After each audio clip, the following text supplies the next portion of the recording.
you guys.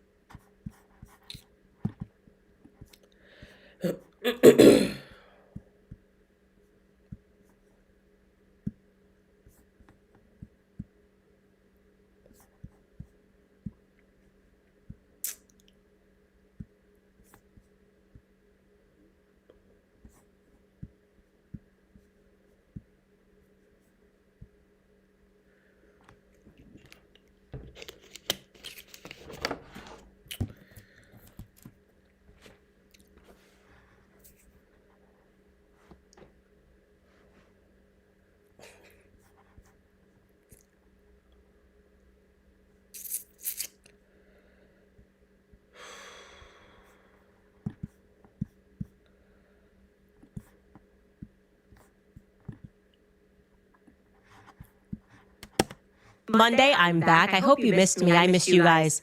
Well, I guess technically I was back on Friday too because Trump is just, he's lost his mind. And he hasn't found it over the weekend. I'll tell you, there has now, I guess not since 1981, have there been shots fired at a pope over politics, but Donald Trump is under demonic influence, so he's decided to aim a few, figuratively, at His Holiness, Pope Leo XIV, and it's not going well for him. It is not going well for Trump at all. Also, in case you missed it, Baron Coleman made a shocking discovery last week in the Tyler Robinson filings, which confirmed some of our earlier reporting. We should definitely go over it because outside of naked corruption, the way that I'm looking through these matters, I see no way in which the feds can win this case. Tyler Robinson, in my view, did not commit this crime. I'm convinced, and I'm going to show you more evidence as to why I am convinced. And last... Thank you for the thumbs up. Guys. Happy Monday. I got a new stand. I ordered it off of Amazon.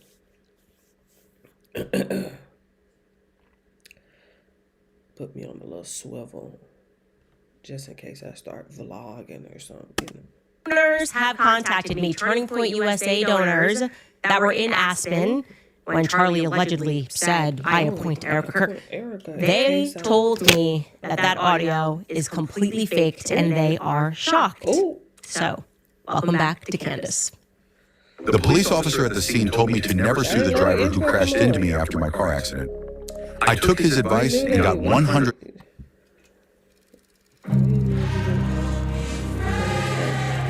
Happy Monday, happy Monday, happy Monday, happy Monday. Shout out to all the men in the world, the real ones, not that other stuff. We do listen, only the real men. We understand if you could, dress up like one and take your hormones like one. We do understand. But we just want to give a shout out to the real ones, the biological men. It's no shade. We just want to make sure that, the men know that they are highly appreciated in this world of today. Ooh, we know it's hard out there. However, we're gonna give a shout out to the men. Like I said, when we only just focusing on the real men, the biological men, is no shade to nobody else, what you do on the weekend and stuff like that. But the quote on the thumbnail is for me. You guys, before we get to the meat and potatoes of today, I at first have to tell you about my weekend because it was a little cray-cray. I'm pretty convinced that my life is in fact a sitcom, okay? One that's probably being written by Will Ferrell. I would love to see the behind the scenes series of that Candace. I would love to see some behind the scene footage. But you know who had me laugh? First of all, pause. Just pause. Give me a second. I got off a line. First of all, my head was hurting so bad last night. I didn't have no other choice but to get off. My head was hurting so bad. However, excuse me. Oh, Niecy dropped. When? Oh my God. Niecy dropped too. Okay, we're going to come to her tomorrow. D-Lex, why are you on my algorithm? Okay, let me... Did CNN drop an interview today with Amanda?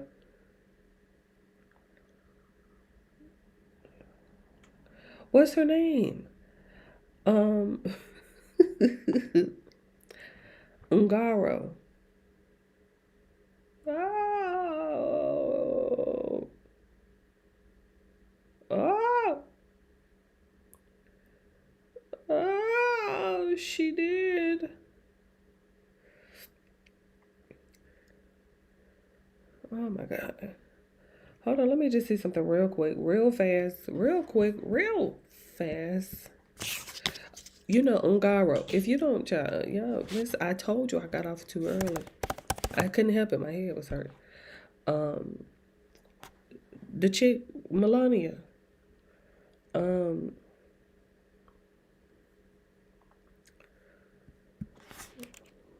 the fuck is this again? Let me see. I need Amanda Ungaro. Let me see what she had to say real quick.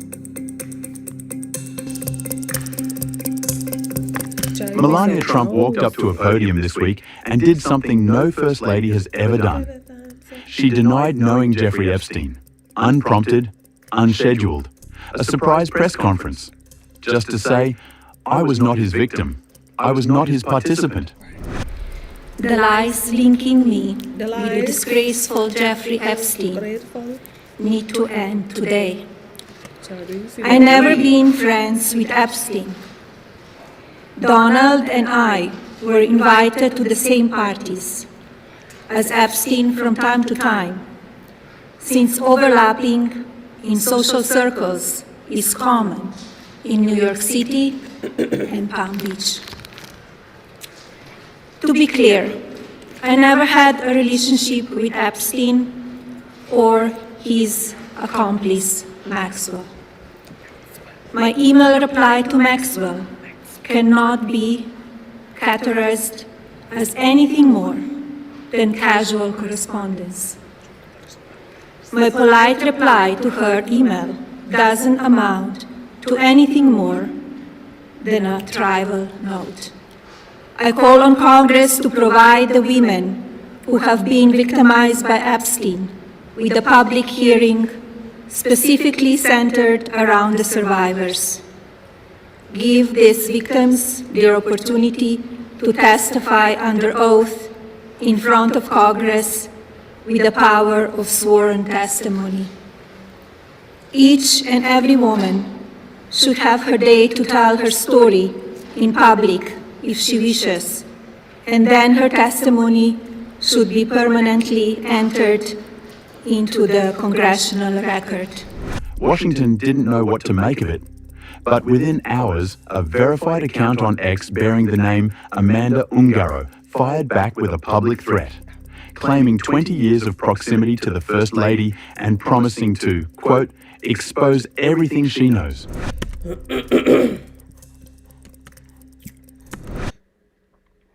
Did I read that one? Yeah. Everything she knows. Who is Amanda? You haven't heard of Amanda Ungaro, but she says she's been in the room for 20 years. She's Brazilian, a model, and she was pulled into the American dream the same way Melania was by the same man, Paolo Zampoli, modeling agent, Trump loyalist, the man credited with discovering Melania, bringing her to America, and handing her quite literally to Donald Trump. Zampoli found Ungaro too, recruited her, brought her over. And for years, she says, she sat at the same table, the Mar-a-Lago table, the New Year's Eve table, the one with Donald and Melania at the head of it. She and Zampoli were together for years. They separated in 2023. But the memories, those she kept. Uh-oh. Here's where it gets dark. Oh. Ungaro says that at 17 years old, she boarded Jeffrey Epstein's private jet, Paris to New York. Her agent, Jean-Luc Brunel, was with her. So were 30 other girls. Beautiful and very young, she told Brazil's O Globo newspaper. I felt immediate discomfort and wanted to get off the plane. I sensed something was wrong, but I did not fully understand the abuse at the time. She doesn't accuse Epstein of assaulting her directly, but she calls herself a product of his machine, the modeling ecosystem he and Brunel built specifically to traffic in young women. Brunel is dead, Epstein is dead, but Ungaro is very much alive, and she's talking. Fast forward to 2025.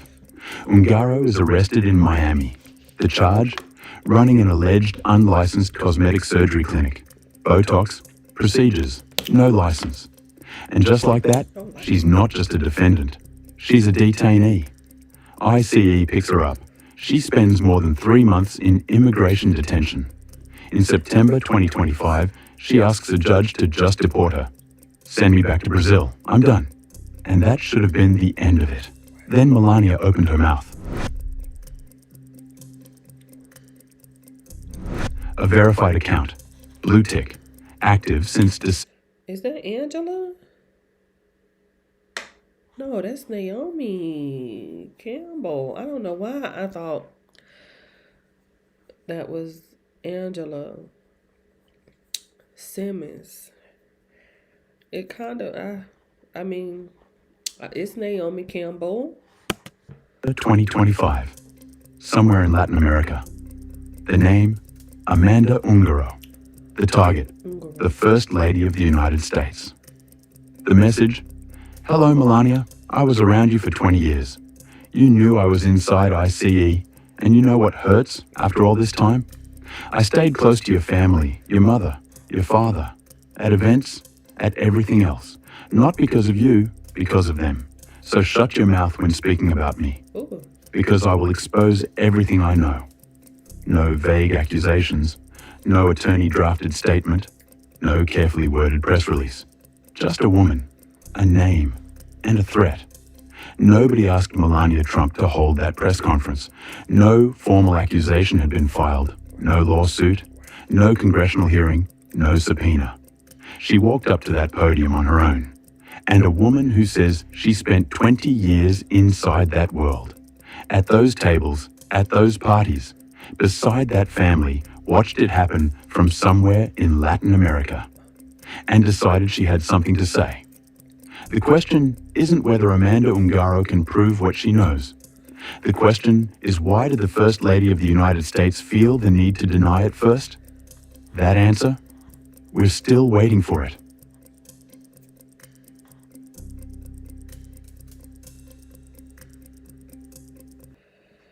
Dang, TK back on Vlad. My goodness. I might definitely have to catch TK. TK back on Vlad. My goodness. Show. I might definitely have to catch TK. All right, let me get back to Candace, Lord. I sometimes believe I could be a Sims character and someone's having a lot of fun. So on background, I had not spoken about this before because it's pretty lame, but my foot has been broken for the last 4 weeks. I broke my foot, no joke, on Friday the 13th. There's a picture. And I was doing nothing. It was very uncool. I was wearing a slipper that was too big for me, and I got up to take one step. I slipped inside the slipper, and I landed like this on the front of my right foot, heard the pop.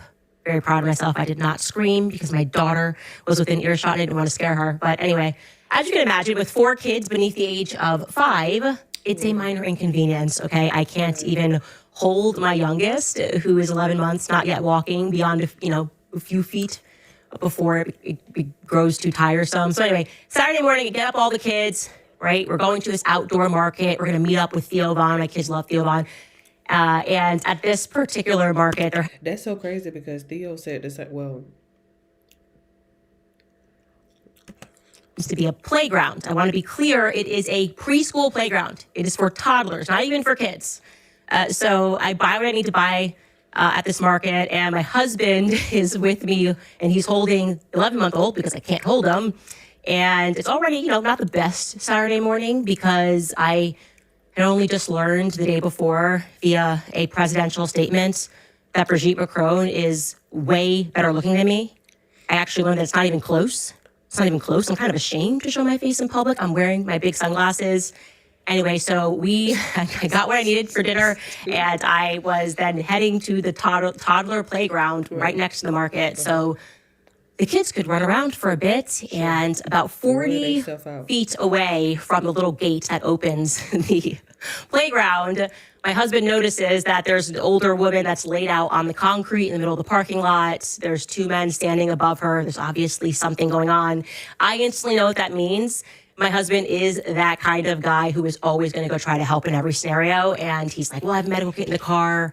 Let me just see if she's okay. And I'm like, mildly being a little selfish because I'm realizing I'm going to have to hold the bag and I have to hold the baby.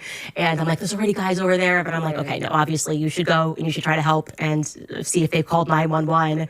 So I just want to put that in your mind. Me in a boot, like a medical boot, walking with a limp, holding a grocery bag on my left shoulder, and a very tall, off the charts tall 11-month-old.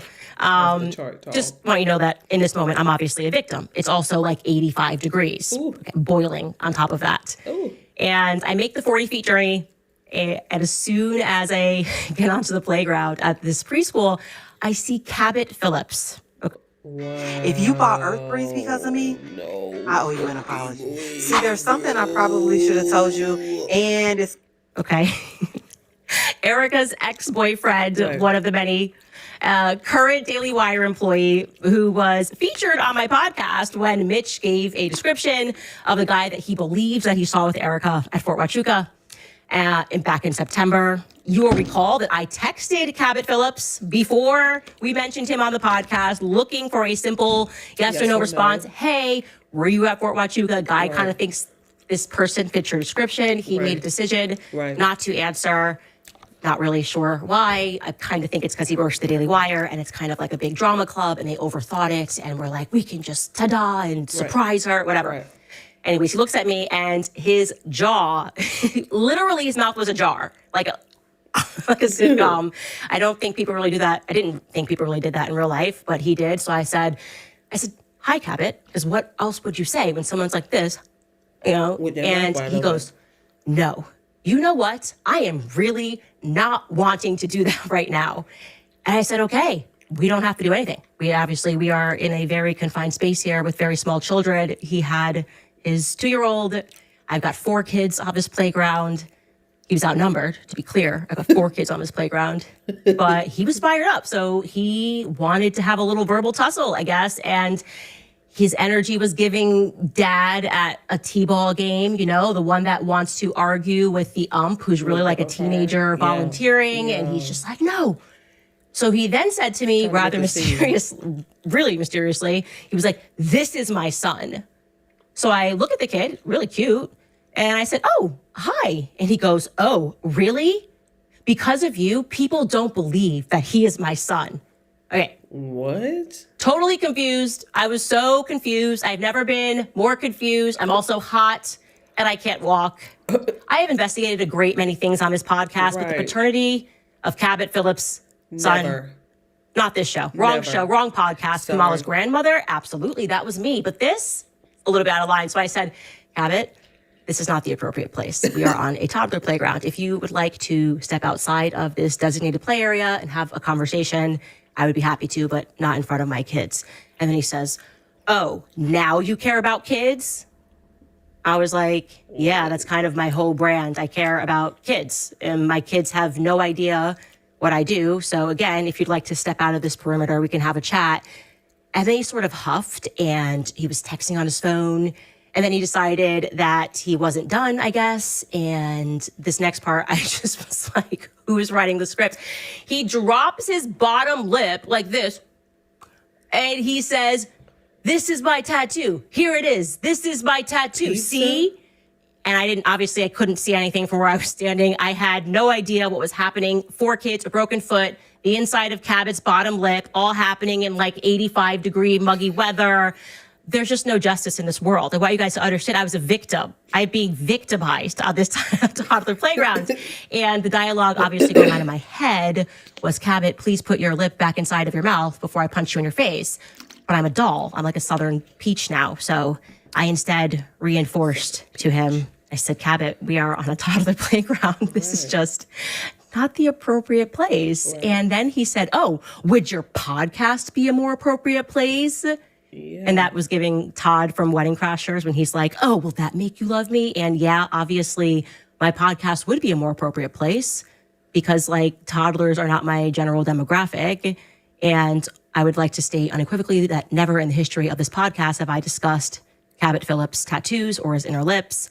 And anyway, I think after this, he suddenly sort of arrived at his senses and realized that it was very strange to take your lip out at a toddler playground.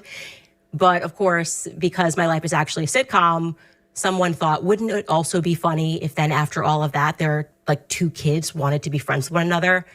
Exactly what happened. My 2-year-old has now worked out that he's basically the same size as Cabot's, looks like he's 2-year-old, and the two of them are looking at each other like they want to play. And I'm like, are we going to do this? I'm looking at my son, looking at his stuff, just like, are you guys going to really do? And they were like, could we just become best friends? And they're looking at each other like, we're the same size. We have the same color hair. And I then had to sit there for the next 15 and 20 minutes, sitting there with my broken foot as our little toddlers drove around each other in their cars. So I just wanted you to know that that is my life in a nutshell. My life is very strange and it's unpredictable.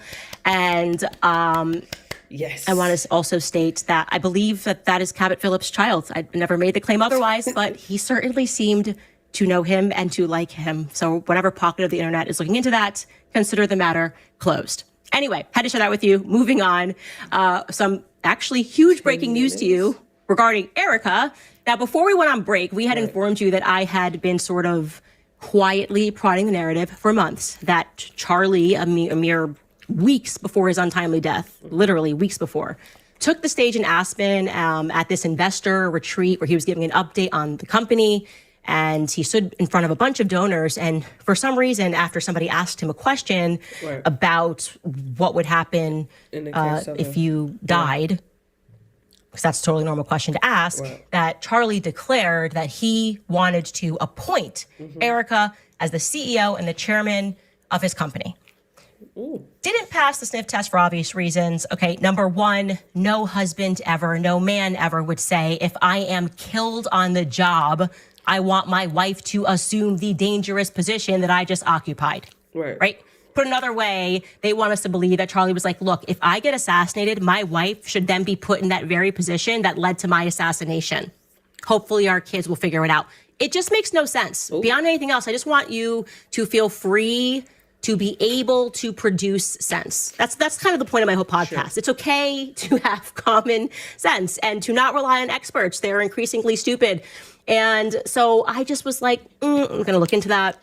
And despite telling us all about how they had caught this amazing moment on video, we had first actually heard this from Erica, as we showed you, telling Megyn Kelly. They all sort of repeated it. This is what Charlie said. When pushed, Turning Point declined to show the video. Instead, they chose only to release the audio. And when we asked for the video, they was like, no, you can't ask for nothing. Who you think you were asking for video? Some knife wielding bandit on the subway. And then a week later, what happened? He wasn't wielding a knife. He had a machete over there in Manhattan. Was that Manhattan? A couple days ago? Hi, I'm Brett. And I'm Jonathan. This is Darla. And this is Buddy. We're the founders of The Farmer's Dog. We've made... Blake freaked out. Blake Neff, Blakey boy. Blakey the Neff, Neff to the Blakey. My man Blake. He freaked out. He said I was a psychopathic subway killer that was wielding a knife. And what do you know? Didn't we just have one a couple days ago in New York? Wielding a knife, a machete. I think he got shot. I said, injuring 3 people. Fatally injuring 3 people. I'm like, oh. I said, if I have to be that in your imagination, that's fine. Can we see the video? He said, no, we're never going to show you the video because it'll never be enough. Little too much emotion, Blake. I know how to read rums. You're not acting right. Well, guess what happened after we aired that episode? And I guess I hadn't appreciated that we had never said that happened in Aspen. Most people were assuming that happened in the Hamptons. It did not happen in the Hamptons. It happened in Aspen. So after my episode, I had another 2 donors reach out to me who were present at this Aspen event, and they were shocked. I guess they were watching my show, like Cabot Phillips. They were like, ajar, because while they had heard, obviously, Erica at AmFest, that she walked out to Charlie saying that, they had heard her discuss that statement. They were not aware that Turning Point was making the claim that the statement occurred at that event. And they said unequivocally, that did not happen. Ooh. Charlie never uttered those words. They were... What was the point of even making it up in the first place? We didn't need that. We shocked to hear it. So I'm going to run that clip again of what they are alleging that Charlie said. Take a listen. But we have a great board, and God forbid if something happens, they'll figure it out. I appoint my wife to run Turning Point USA if something happens to me. Erica would do a great job. It's very... It's them run-on sentences for me. You know it's AI when they be doing them run-on sentences. Because, you know, AI don't know how to pause at them periods. AI just be running through them. That's what they call run-on sentences. And that's how you know. That's how you know when it's AI. When that robot get to reading that sentence and they got it on full max and they just be running through it. God forbid. I'm like... He would say, appoint my wife. Like, why would you have to make an appointment there? You could just discuss it. Even if you were going to say, you'd be like, I think that this person will figure it out, whatever. But I appoint is so formal. It is just so formal. That right there, it turns out, might be Charlie GPT. A term, by the way, that you should know was first uttered, Charlie GPT, in an interview by none other than our guy, Andrew Colvett. He claimed... after Charlie died, that they had pitches from companies that wanted to create just that. Don't believe me? Take a listen to Andrew Colvett. And at what point did it become clear to you that this was going to, that you were going to at least temporarily not fill Charlie's shoes, but take over part of his role? Because obviously since then you have been not alone, but you have been running the Charlie Kirk show. You are, for the moment, the voice of Charlie Kirk in the aftermath. When did that become clear that was something you were going to undertake? Yeah, and I just want to be very clear that I don't see myself as that. I worked with Charlie just about every day for 8 years, and I feel like I have a Charlie GPT or something in the back of my head. I mean, truly, I hear... As long as you don't do the weird AI We are thing. not going to do the weird AI thing. Good. We've been pitched on that multiple times. I'm just like, guys, no, not at all. Okay, so they've been pitched on that. Do I believe that... Please don't do the weird Charlie AI thing. Please. Oh, no, we ain't, no. I mean, we had a couple companies run it by us. But no. I went down so many rabbit holes yesterday when I logged out. Because it wasn't just Michelle and Amanda Ungaro. It was that Sam Altman. After Charlie died, people would have been so distasteful as to rush in. $50 billion contract? What can you do with $50 billion, bro? From the government is crazy, though.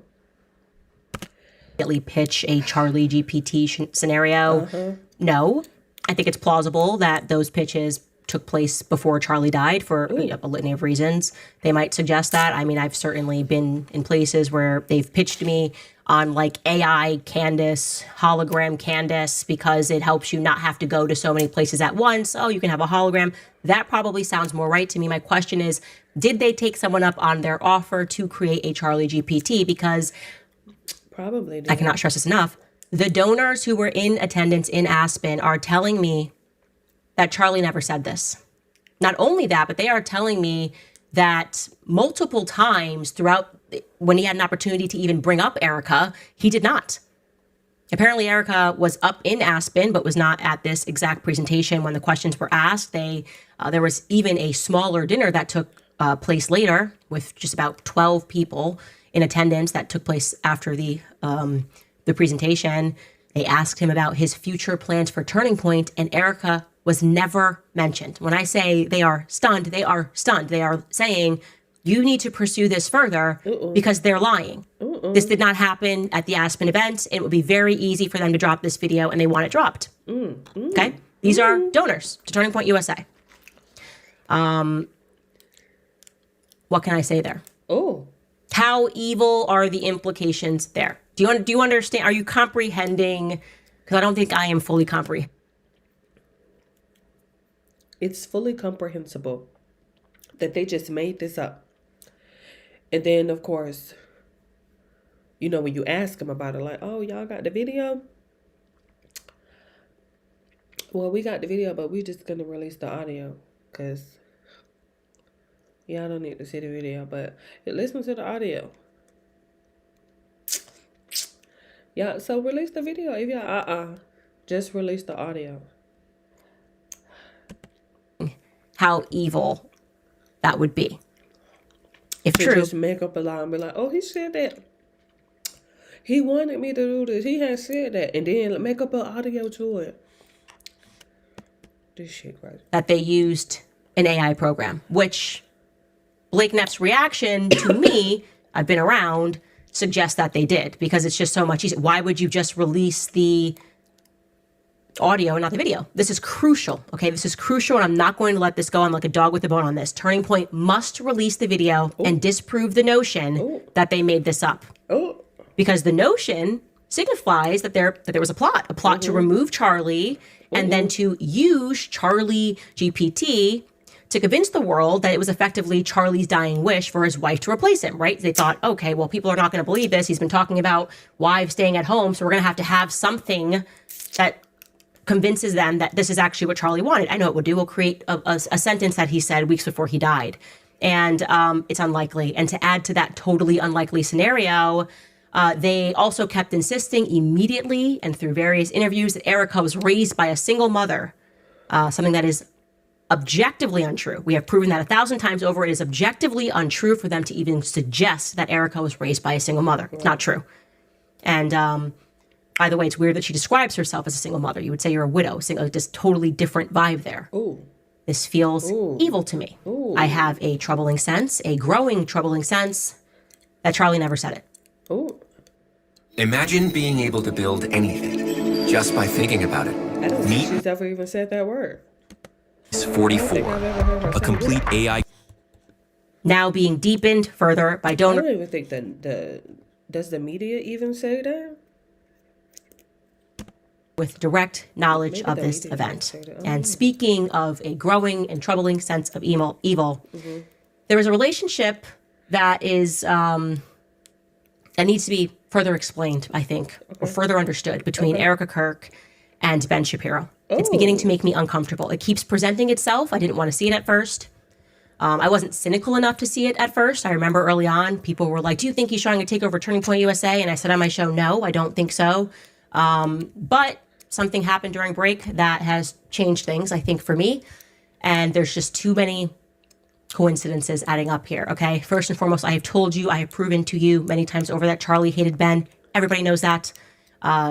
Even Jeremy Boring, when he won his Candace tour, kind of caged his response and tried to make it sound good that the two of them did not get along when he was on Piers Morgan. That's the former CEO of Daily Wire. Erica knew this. Andrew Colvett knew this. And as I've said to you, after I was fired from Daily Wire in the beginning of 2024, Charlie took my side in a very big and public way. Ben then set to work behind the scenes, getting the Jewish network of donors and writers to peer pressure Charlie to distance from me because of anti-Semitism. Andrew admitted in that same New York Times interview that we just showed you that he effectively forced Charlie to interview Ben a few days before his death. Charlie did not like that. He was upset with Andrew, as Andrew illuminates. Then Charlie dies. A couple days later, Ben says he's going to pick up the bloodied mic. Okay, fine. Maybe just poor phrasing. He then gets, behind the scenes, he gets Caleb Robinson to negotiate to have Ben on Charlie's show. Actually, they wanted to have only Matt Walsh on the show. And Caleb said, well, how about a 2-for-1 special? Andrew Colvett agreed to do that. So he inserted himself again where he was not wanted. He then went to the funeral. All of that to me was very weird. And then it got something felt off when Erica elected to have him open AmFest. I said, this is too much, right? He then is radical and instant in his demands for Megyn Kelly to say something about me, to do not look into Erica Kirk. Like, he was one of the reasons that I actually looked into Erica Kirk, because I thought this is very weird. Why is he's almost signaling to us that we should look into Erica. No, Megyn, demand you say this. Michael Knowles, even now, calling her evil, looking into the wife as a potential suspect, which is like what happens all the time in the course of any investigation. That's evil. He was too emotionally invested. And I started asking myself, is he also financially invested in some manner? He went on his show and he demanded that Erica sue me for dropping a 2-minute trailer. That was his response to the trailer. Erica should sue Candace for a trailer that just has Erica's own words in it.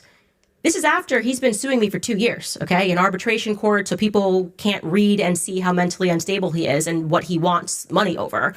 Then I get a flurry of emails last week from people at Alliance Defending Freedom, okay, massive organization.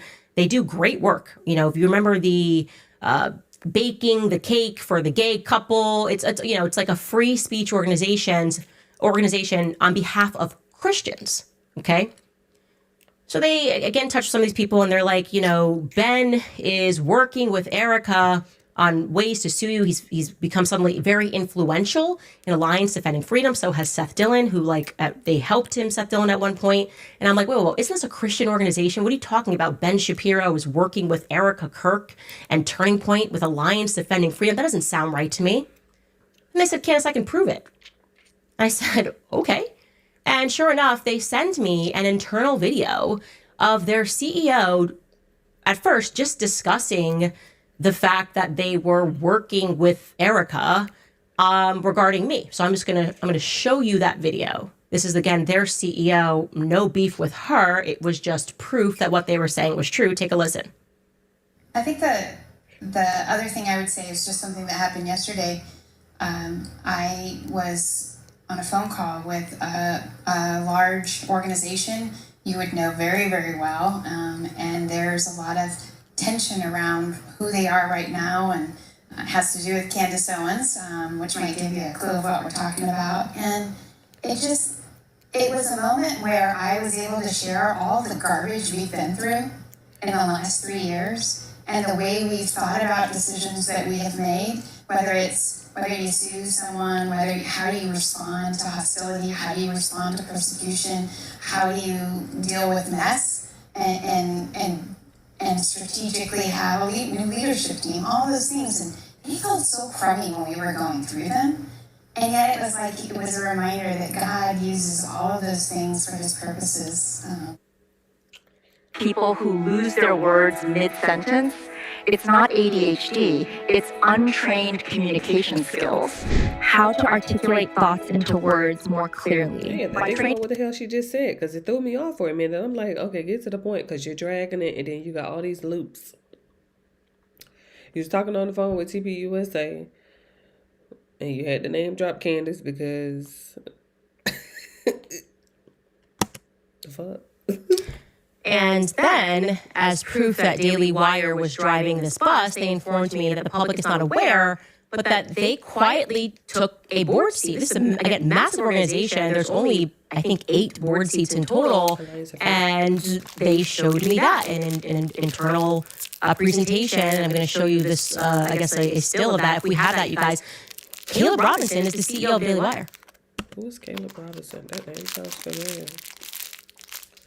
She was like how to deal with hostility and how to sue and how to deal with management change. He's now on the board of directors, so it's like, you know, almost a silent seat for Ben. I would describe that as, because Caleb Robinson doesn't have any legal experience, and they said that Ben was driving the bus, gunning for me through Alliance Defending Freedom. So why am I telling you this? Because this makes me uncomfortable. I don't know what his obsession is with Turning Point USA, but there is one that I think the public is becoming aware of. I'm also saying it because I've been often said to you that this organization, like the Daily Wire, has, in my view and my understanding of what gang stalking is, has been doing this since the day they fired me. It's not stopped. It's been an onslaught of my life every way, trying to stop speeches, trying to get people to say things about me, having articles written, trying to have other people reach out and go after my advertisers. It has been I was fired from Daily Wire in 2020. We're in 2026. It has been over 2 years. And you're telling me they stopped personally suing me to get involved with Alliance Defending Freedom and to encourage other people to sue me, as these people are telling me? There was something that Megyn Kelly said. I don't remember who she had on her show, but she was talking about Mark Levin, and she said there's a piece of her that feels like he genuinely wants to hurt her, like he would want harm to come to Megyn Kelly. Like if someone killed her, he would be happy. And I watched this and I went, yes, in my head, obviously. I said, I agree with this. And this is exactly how I feel about Ben Shapiro. I can't explain to you, but there was an obsession here. We brought back my socials. They make videos. It has not stopped. And I just want to make sure that at every turn, this is the only, I feel like this is the only weapon that I have back against them, is to continually expose the stalking that goes on behind the scenes. There should be, by the way, an organization, if you're going to talk about Alliance Defending Freedom or people that are helping Christians, there should be an organization that is dedicated to protecting employees or former employees or former contractors from this level of nonstop, consistent harassment and focus and obsession. Just fire someone. This should never be happening to you at work. But I will forever publicize it so people are aware of, and obviously people have seen it. They brought back my socials, and this is apparently going on behind the scenes. They're somehow involved with Turning Point USA and egging for them. And this person did also mention Seth Dillon. One of them mentioned Seth Dillon. The other three people at Alliance Defending Freedom all said Ben Shapiro. But yeah, it's just going on, and I just want to give a spotlight to it. So maybe we can try to go 1 month with this man leaving me alone. I highly doubt it. There's something about him that feels dangerous. And I will leave it at that. We'll be right back after a quick break. All right, you guys, you see the headlines, you read the stories, and then the impact shows up in your own numbers. Balance is rising and fees piling up. Minimum payments are designed to stretch debt out for years. That's why you need to check out PDS Debt. Whether you are struggling with credit cards, personal loans, or medical bills, PDS Debt has custom options to help you get out of debt. They go beyond the numbers to understand your unique financial situation, and they craft a personalized plan that is designed just for you. There's no minimum credit score required. They are here to help you save more, pay off your debt faster, and start putting money back where it belongs, which is in your pocket. PDS Debt is A+ rated by the Better Business Bureau. It boasts thousands of 5-star reviews on Google, and it holds a 5-star rating on Trustpilot because PDS has helped hundreds of thousands of people get out of debt. Every month that you wait, it costs you more interest and fees. The best time to start was probably yesterday. The second best time is right now.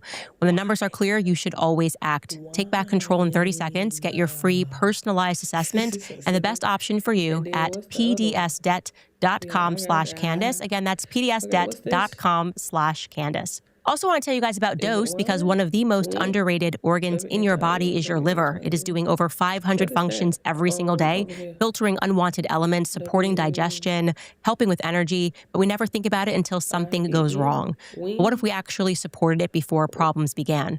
Dose is a powerful all-in-one wellness shot that helps support gut health, immunity, energy, and all the stuff that really matters when you don't have time to slow down. And let's be honest, when you've got a big and busy family, slowing down is not always an option. It takes me literally 5 seconds in the morning, and I feel the difference all day long. Their bestseller is Dose for Your Liver, which was formulated to cleanse your liver of unwanted elements, aid digestion, and maintain your body's filter. Dose's clinical results showed lowering liver enzyme levels by 50% in most of their participants. 1 shot of Dose for Your Liver is equivalent to 17 shots of turmeric juice. Right now, new customers can save 35% on your first month of subscription by going to dosedaily.co and entering code Candace at checkout, or by going to dosedaily.co/Candace. That's dosedaily.co/Candace for 35% off your first month subscription. Okay. I also want to tell you guys about Cozy Earth, because if you are anything like me, you know the best part of your day is the moment when you finally get to unwind, whether it's early morning with a cup of coffee or winding down at night. And lately, I have been making those moments feel extra special with Cozy Earth's slippers. They are insanely soft, like walking on clouds, and they somehow keep my feet perfectly warm without ever feeling too heavy. It's that kind of comfort that you don't realize you need until you have it, and then you can't go back. And don't even get me started on their robes. Think spa-level luxury, but in your own home. They're lightweight, breathable, and they are just so effortlessly cozy. It's the kind of robe that you will live in. With Mother's Day coming up, this is honestly one of the most thoughtful gifts that you can give, whether it's for your mom, a new mom, or just someone in your life who deserves a little extra comfort. Cozy Earth pieces feel like a hug that they can wear every single day. Cozy Earth stands behind their quality with a 10-year warranty and even a 100-night sleep trial, so you can try it out completely risk-free. So let this Mother's Day be a reminder that she deserves care too. Discover how Cozy Earth turns everyday routines into moments of softness and ease. Head to CozyEarth.com and use my code Candace at checkout for an exclusive 20% off. If you see a post-purchase survey, be sure to mention that you heard about Cozy Earth right here. Again, that's code Candace at CozyEarth.com for an exclusive 20% off.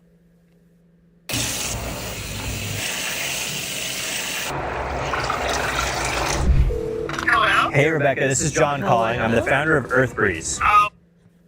You know, it's just occurred to me that I should probably state that it was not the Cozy Earth slipper that I slipped in.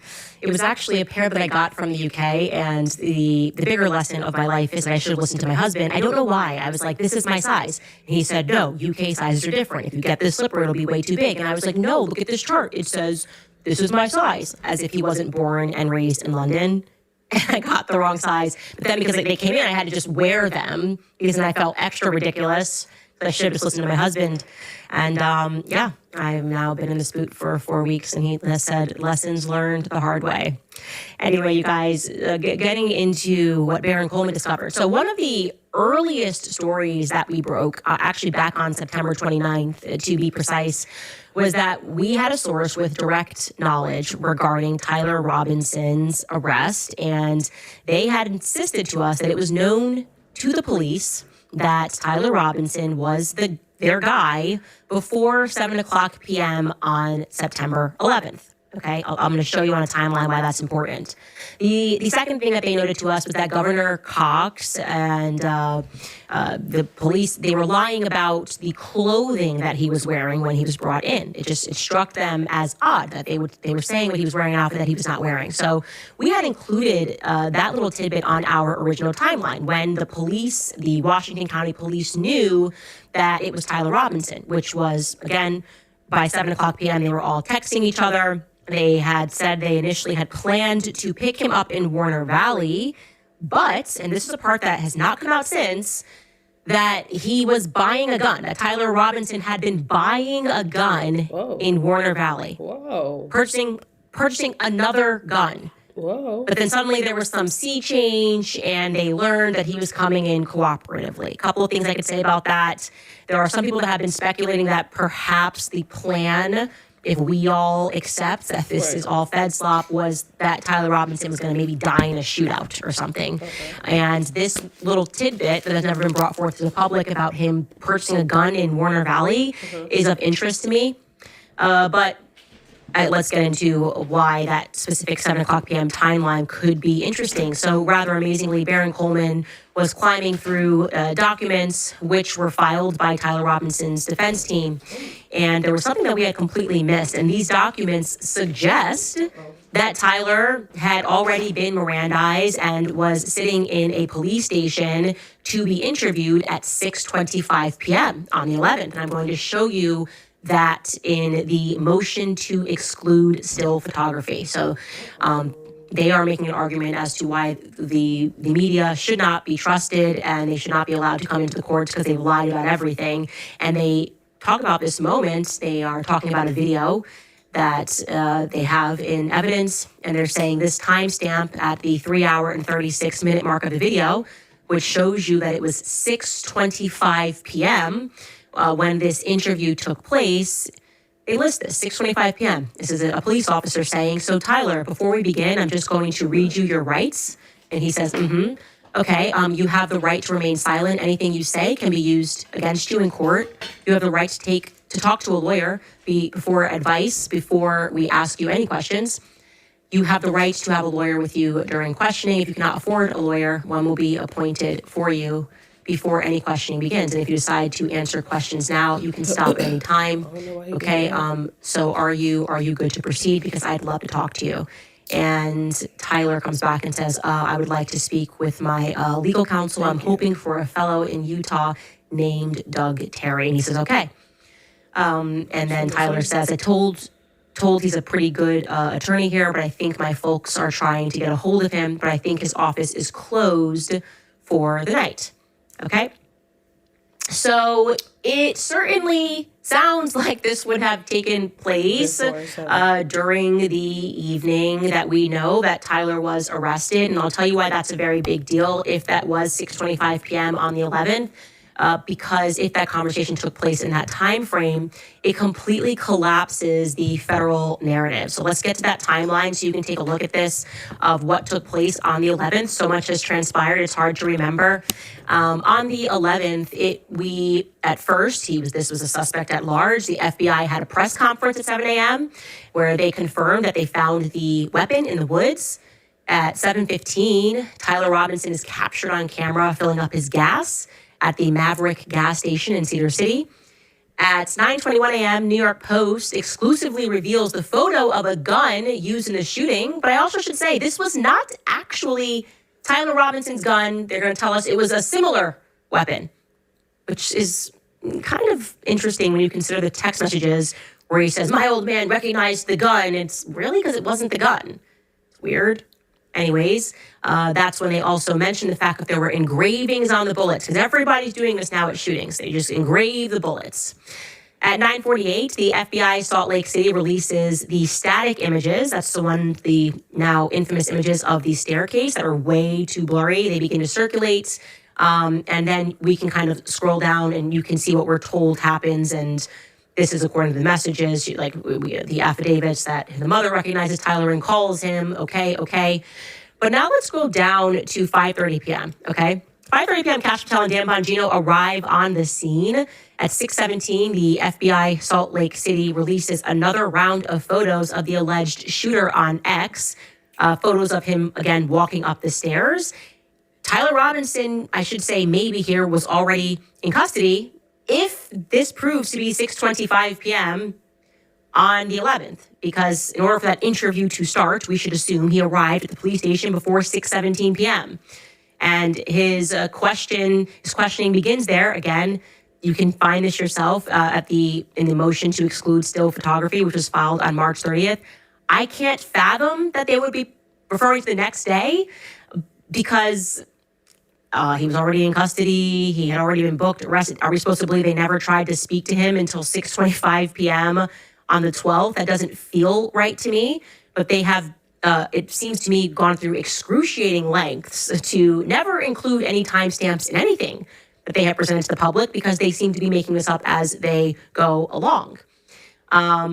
At 7 o'clock p.m., this is what we had initially. Our source informed us that it was around this time that everyone locally began receiving text messages that they had Tyler Robinson, that they were going to pick him up in Warner Valley, which was 12 miles away from St. George.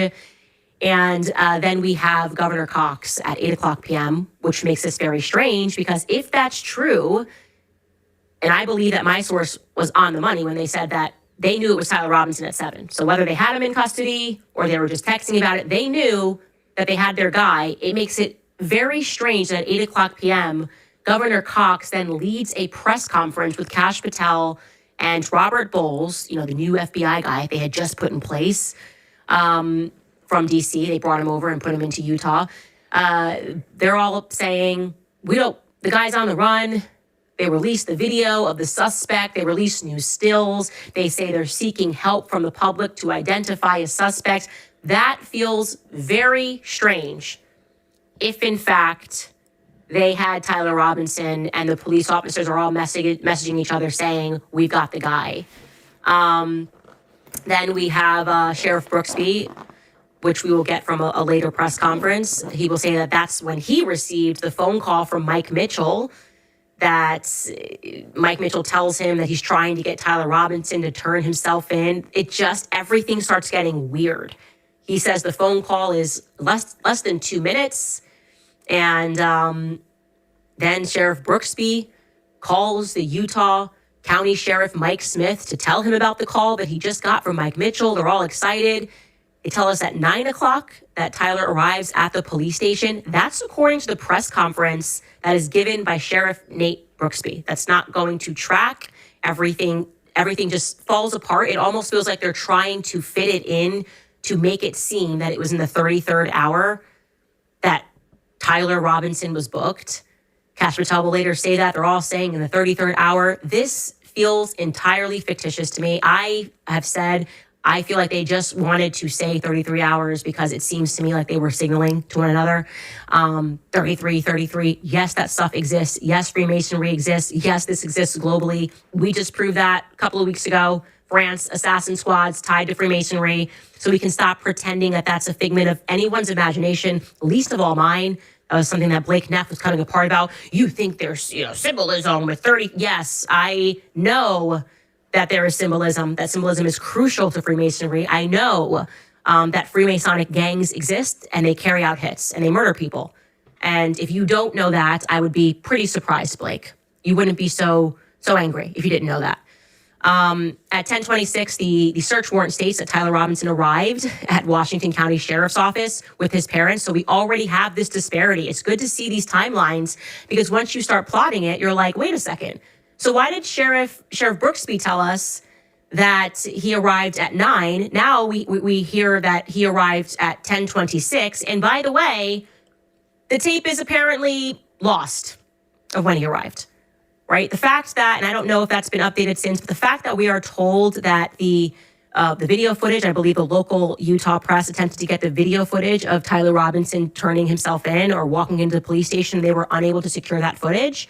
Strikes me as extraordinarily odd. But if you are tracking what is being implied here, that they're lying about everything, then they would have to remove that footage. Now, they didn't say it was deleted. They said it wasn't in their custody. They're kind of never really saying anything assertively because they're making it up as they go along. But it certainly strikes me as plausible, at least plausible, very plausible, that Tyler was already in the police station and they just didn't want to say anything until the 33rd hour. So, yeah, I find all of that very interesting. And something also to remind you of is how many times they lied early on. You may have forgotten, but Governor Cox also initially told us that the messages were on Discord when they first came out. Then they changed and they said, those messages that we released, they weren't on Discord, they were on iMessage. No, that's another federal change. You can listen to him say in the initial press conference, we got him, 33 hours, see you in Valhalla. You can hear Governor Cox say that the text messages were found on Discord. Take a listen. Investigators identified an individual as the roommate of Robinson. Investigators interviewed that roommate, who stated that his roommate, referring to Robinson, made a joke on Discord. Investigators asked if he would show them the messages on Discord. He opened it and showed several messages to investigators and allowed investigators to take photos of the screen as each message was shown by Robinson's roommate. These photos consisted of various messages, including content of messages between the phone contact named Tyler with an emoji icon and Robinson's roommate's device. The content of these messages included messages affiliated with the contact Tyler, stating a need to retrieve a rifle from a drop point, leaving the rifle in a bush, messages related to visually watching the area where a rifle was left, and a message referring to having left the rifle wrapped in a towel. The messages also refer to engraving bullets and a mention of a scope and the rifle being unique. Messages from the contact Tyler also mentioned that he had changed outfits. He said Discord. We understood Discord. We all said Discord. But then what happened was Discord themselves came out immediately and said that wasn't true. Discord gave a statement. On September 12th, they published that statement in The Hill, and they said, "We are deeply saddened by this tragedy. We extend our condolences to the Kirk family and everyone affected." A Discord person said in a statement, "In the course of our investigation, we identified a Discord account associated with the suspect, but have found no evidence the suspect planned this incident or promoted violence on Discord." One tiny flaw ruins most grounding shoes, but grounded footwear fixed it.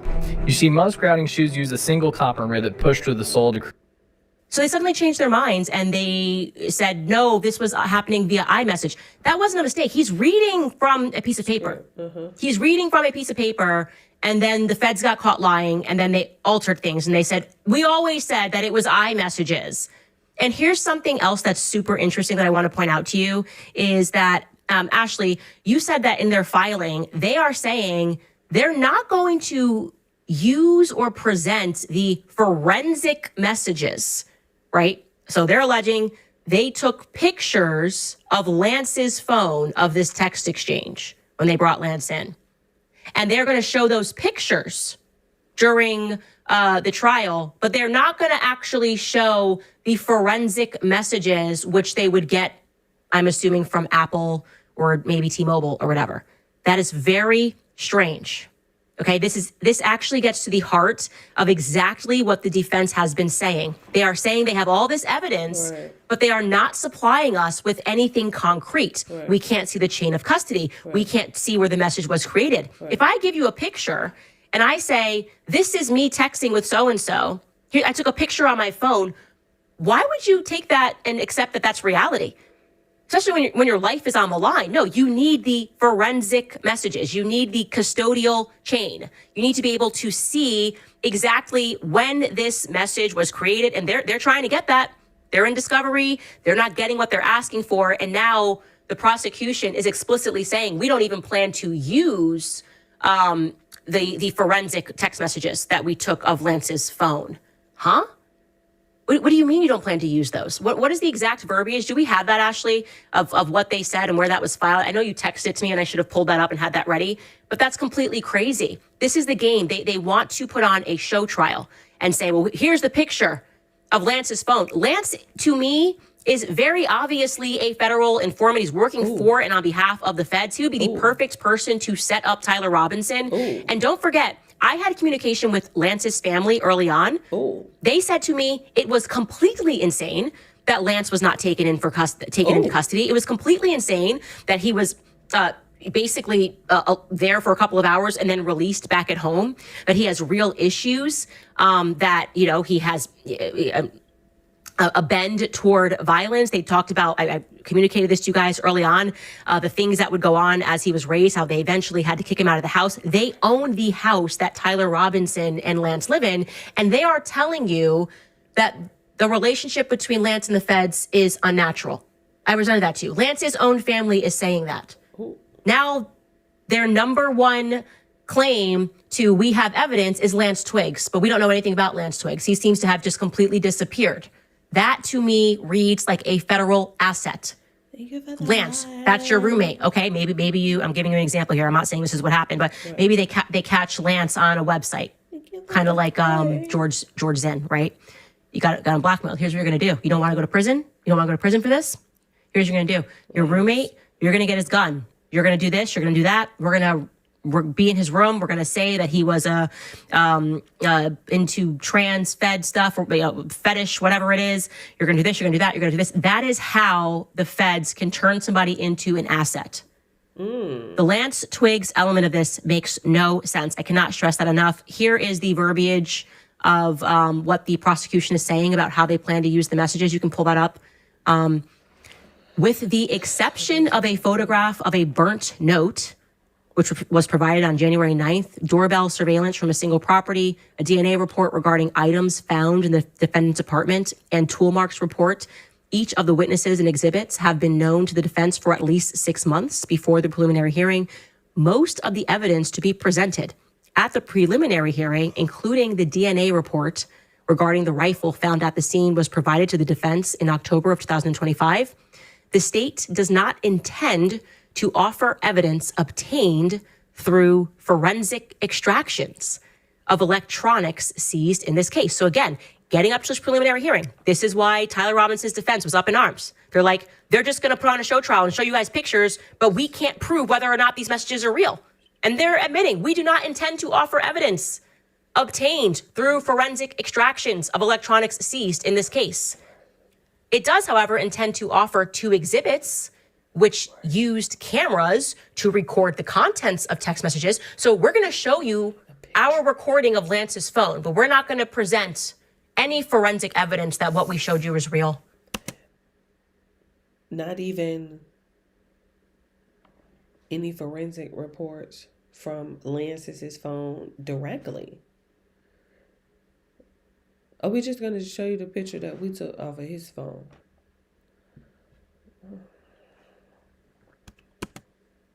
This is unbelievably problematic. It's a setup, okay? This is a setup. Tyler is a patsy. I maintain that.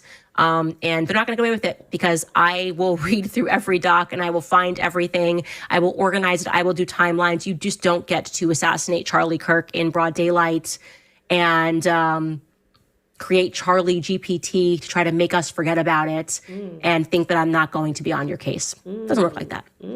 Anyway, I think we are, oh my gosh, we are over time, and I did not even get to Trump going after the Pope. Okay, we'll take a brief break and we'll be right back.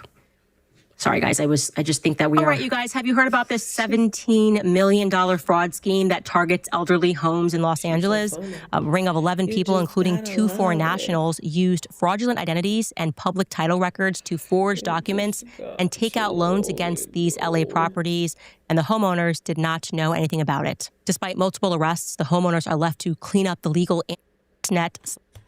If you don't think you have mites, I hate to break it to you, but you probably do. This is a mattress vacuum. It sucks up and unalives everything that a regular vacuum leaves behind. The ring starts out as blue, and when it detects mites, it will turn to red. Once that ring goes back to blue, then you know you're good to move to the next spot. But I decided to try this on my dog's favorite spot on our rug, and I'm not kidding you, it sat on red for like at least a minute, which has never happened before. These vacuums use tapping to loosen and suction up dust, mites, and allergens, but whatever it can't dislodge with the tapping, it will unalive through UVC light and heat. Right here is where you're going to find the UVC light, and then down here is where it's going to blow out hot air up to 150 degrees. So rest assured, if it didn't suck it up, it at least unalived it for you. 3 out of 4 homes in the United States have mites in their house, and if you have a dog, it's almost a given. So if you need to get rid of the... Let's see how much it costs. I like it. I was just a little 50% off. June. Oh, she must be expensive. Let's take a guess and see how much it's going to cost. $4.99. $499.99. That's my guess. And she's talking about 50% off. 50% off? Child, she $4.99. She might be $5.99, but I'm gonna go $4.99. Okay, 30 days ago. Feels sturdy and well built. Triple filtration system keeps dust from blowing back into the air. Nice. And the container is easy to empty. Okay. It's become an essential tool for keeping beds and furniture fresh and clean. That's what I was thinking. I was trying to clean my little sofa. It's a nice sofa. It was Cindy Crawford. I just wanted to see how much it costs. I mean, unless she PayPal or something, that's probably the only way I'll be able to get a PayPal. Let me see. Oh,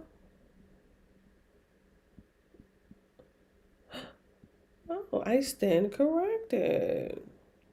Now, if you're trying to get a 3-piece, we was very close. Look, my girl down there. PayPal. Oh, she got Klarna. I've never used Klarna. I've never used the firm.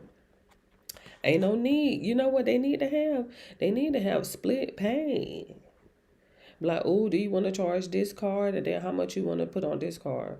You know, like how much you want to put in your American Express? I'm like, I got 2 American Express, so I could put like, you know, I could put a little Visa. Then I could put some on, you know, they let me split pay. They talking about a 3-piece. Like if you want, okay, that's not bad for $100.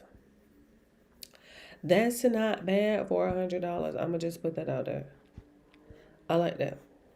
Let me send it to myself just in case I want to swing back by. That's not bad. Let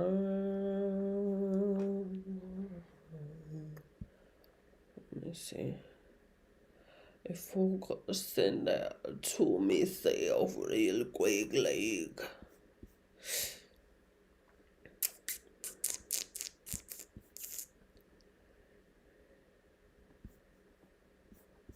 Let me see.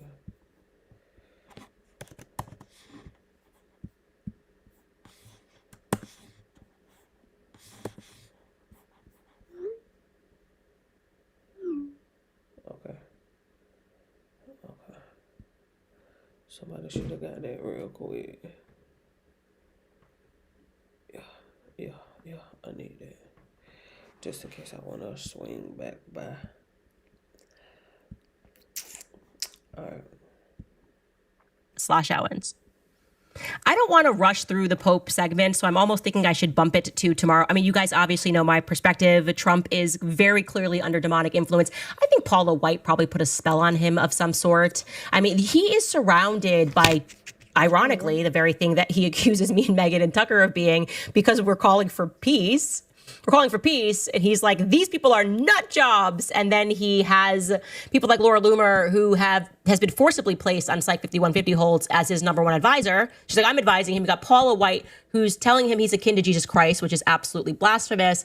And he thinks these people are totally sane. Again, very scary to be that far in the cave. He is so in the cave. He is so convinced of his own invincibility. It is completely unhinged that he was deeply upset by the Pope telling him the truth. The Catholic perspective is that this is an unjust war, because it is, obviously. Okay, you can't just decide that you want to take things from Iran, or rather not decide, but Bibi tells you you're going to take things from Iran, and then you just do it and you put American lives at risk. It's unjust.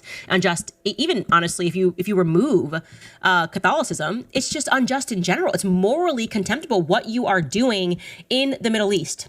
Okay, and forget the part that you went against every single one of your promises, betrayed your base, betrayed the people that were out there trying to get votes for you, betrayed the Charlie Kirk, you betrayed Becky Kelly, you betrayed Tucker Carlson, you betrayed me. I just so you know, could not care less. I am very happy to die with my soul intact.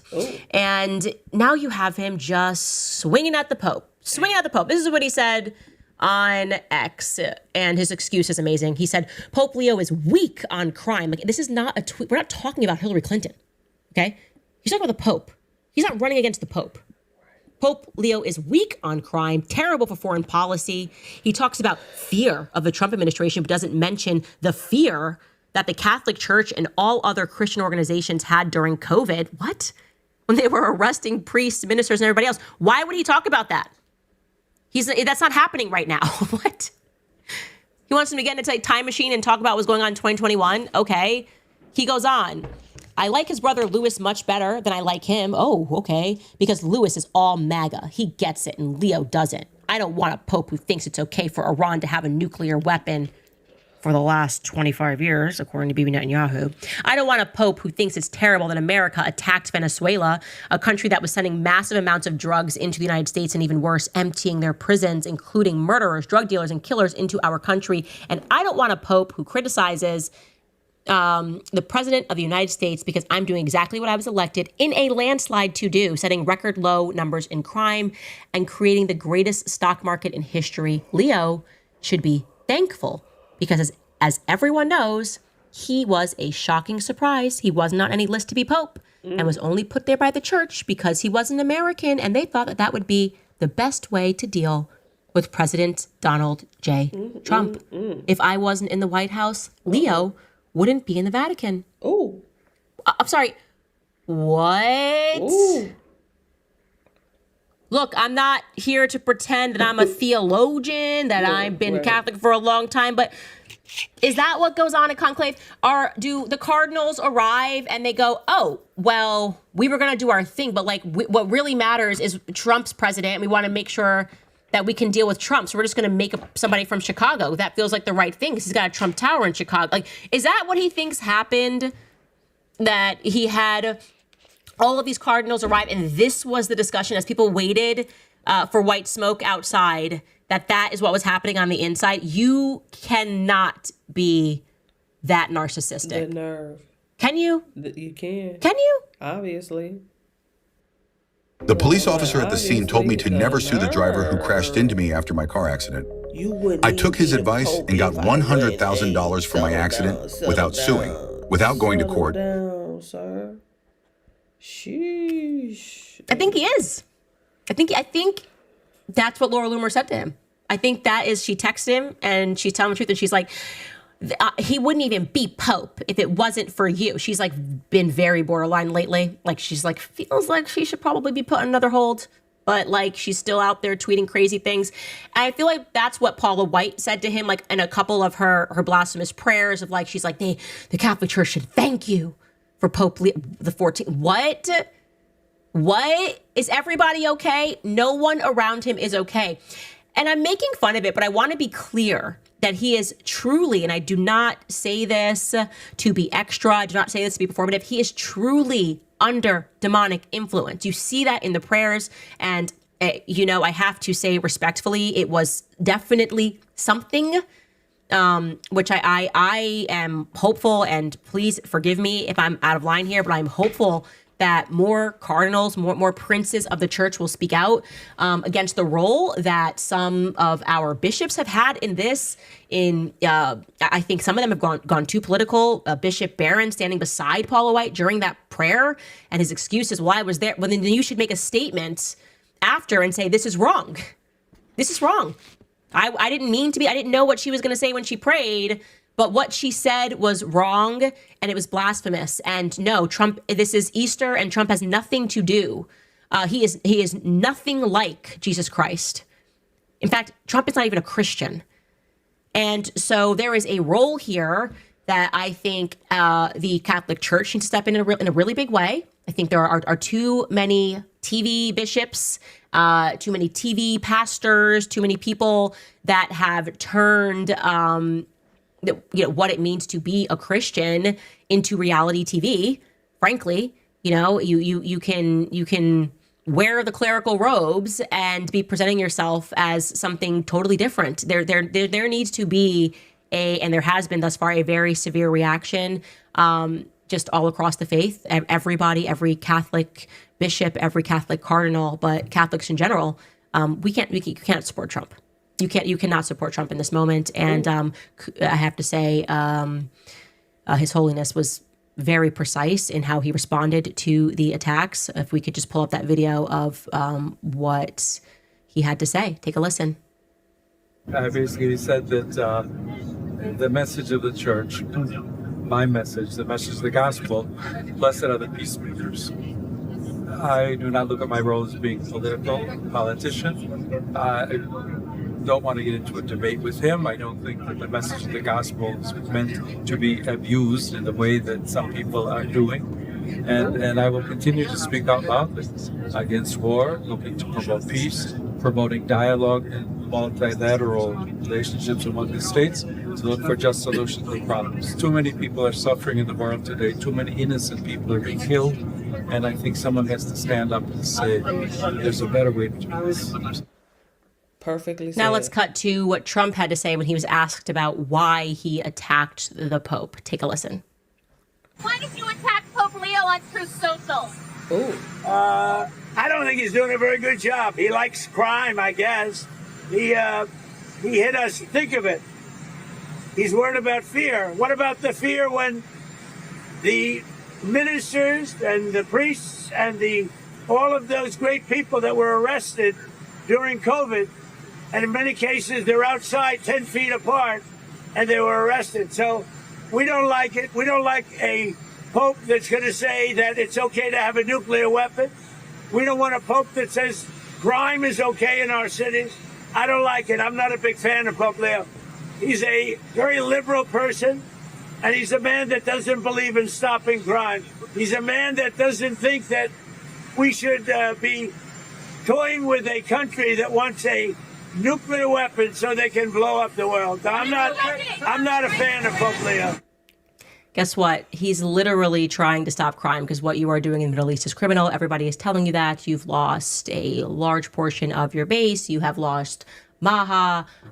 You've lost Megyn Kelly. You've lost B. You've lost Alex Jones. You've lost, and that's just in terms of the commentariat, if you will. Right. And you refuse to see reality. You just refuse to see reality. You're so convinced that you can just drop another tweet. And of course, he then dropped a picture of himself as Jesus Christ on top of that.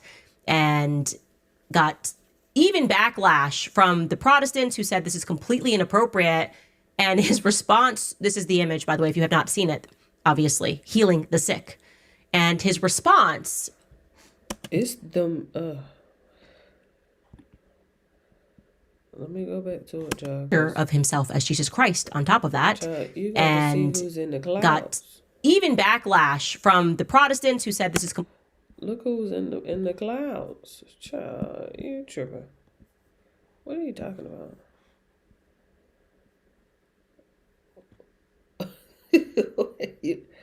How you... Oh, my goodness. Jesus Christ. Inappropriate.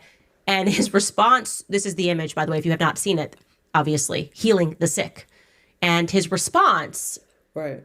To dropping that was that he didn't realize that was supposed to be Jesus, and that he thought that the AI image was suggesting that he is a healer and a doctor. See, that's how you know he don't know no damn Jesus. You don't even know a depiction. He is a doctor in his own mind, so that's his excuse for just continuing to be so disrespectful to Christians. Right. He offered, as opposed to just saying, "I'm sorry, this AI image was not appropriate. It went out. People were not thinking, thought it was funny, poor taste." He came out with an excuse that he thought he was a doctor. Take a listen. Mr. President, did you post that picture of yourself depicted as Jesus Christ? Well, it wasn't depicted. It was me. I did post it, and I thought it was me as a doctor. Why he sounded a little British? I did post. Behold the branch ergonomic chair, a symbiotic companion for the working human. And I tell you, I have to get me one of these little computer stands. Not just for me. I probably need to get one for everybody, but that's going to be my little next investment for sure. Get me one of those little computer stands. I like them. They're pretty inexpensive too. Ergonomic adjustment and lumbar support, all for a price that's remarkably humane. Branch, wildly ergonomic. She just don't have no back support. Like, I need a little bit more cushion on the back. I need a little bit more cushion on this ergonomic neck support. Like, I understand, if I can see through it, that ain't nothing. If I can see through this chair and I can see out the window, if I can see that desk, all that, I don't need to see none of that. All this should be the same material down here, put that there and there. And matter of fact, because you don't have none of this here. Where is your armrest support? No, ma'am. No. I'll pass. Ergonomics my ass. What would you tell a man who can scroll for hours but can't work for 10 minutes and hates himself for it every night? And had to do with Red Cross as a Red Cross worker there, which we support. And only the fake news could come up with that one. So I just heard about it.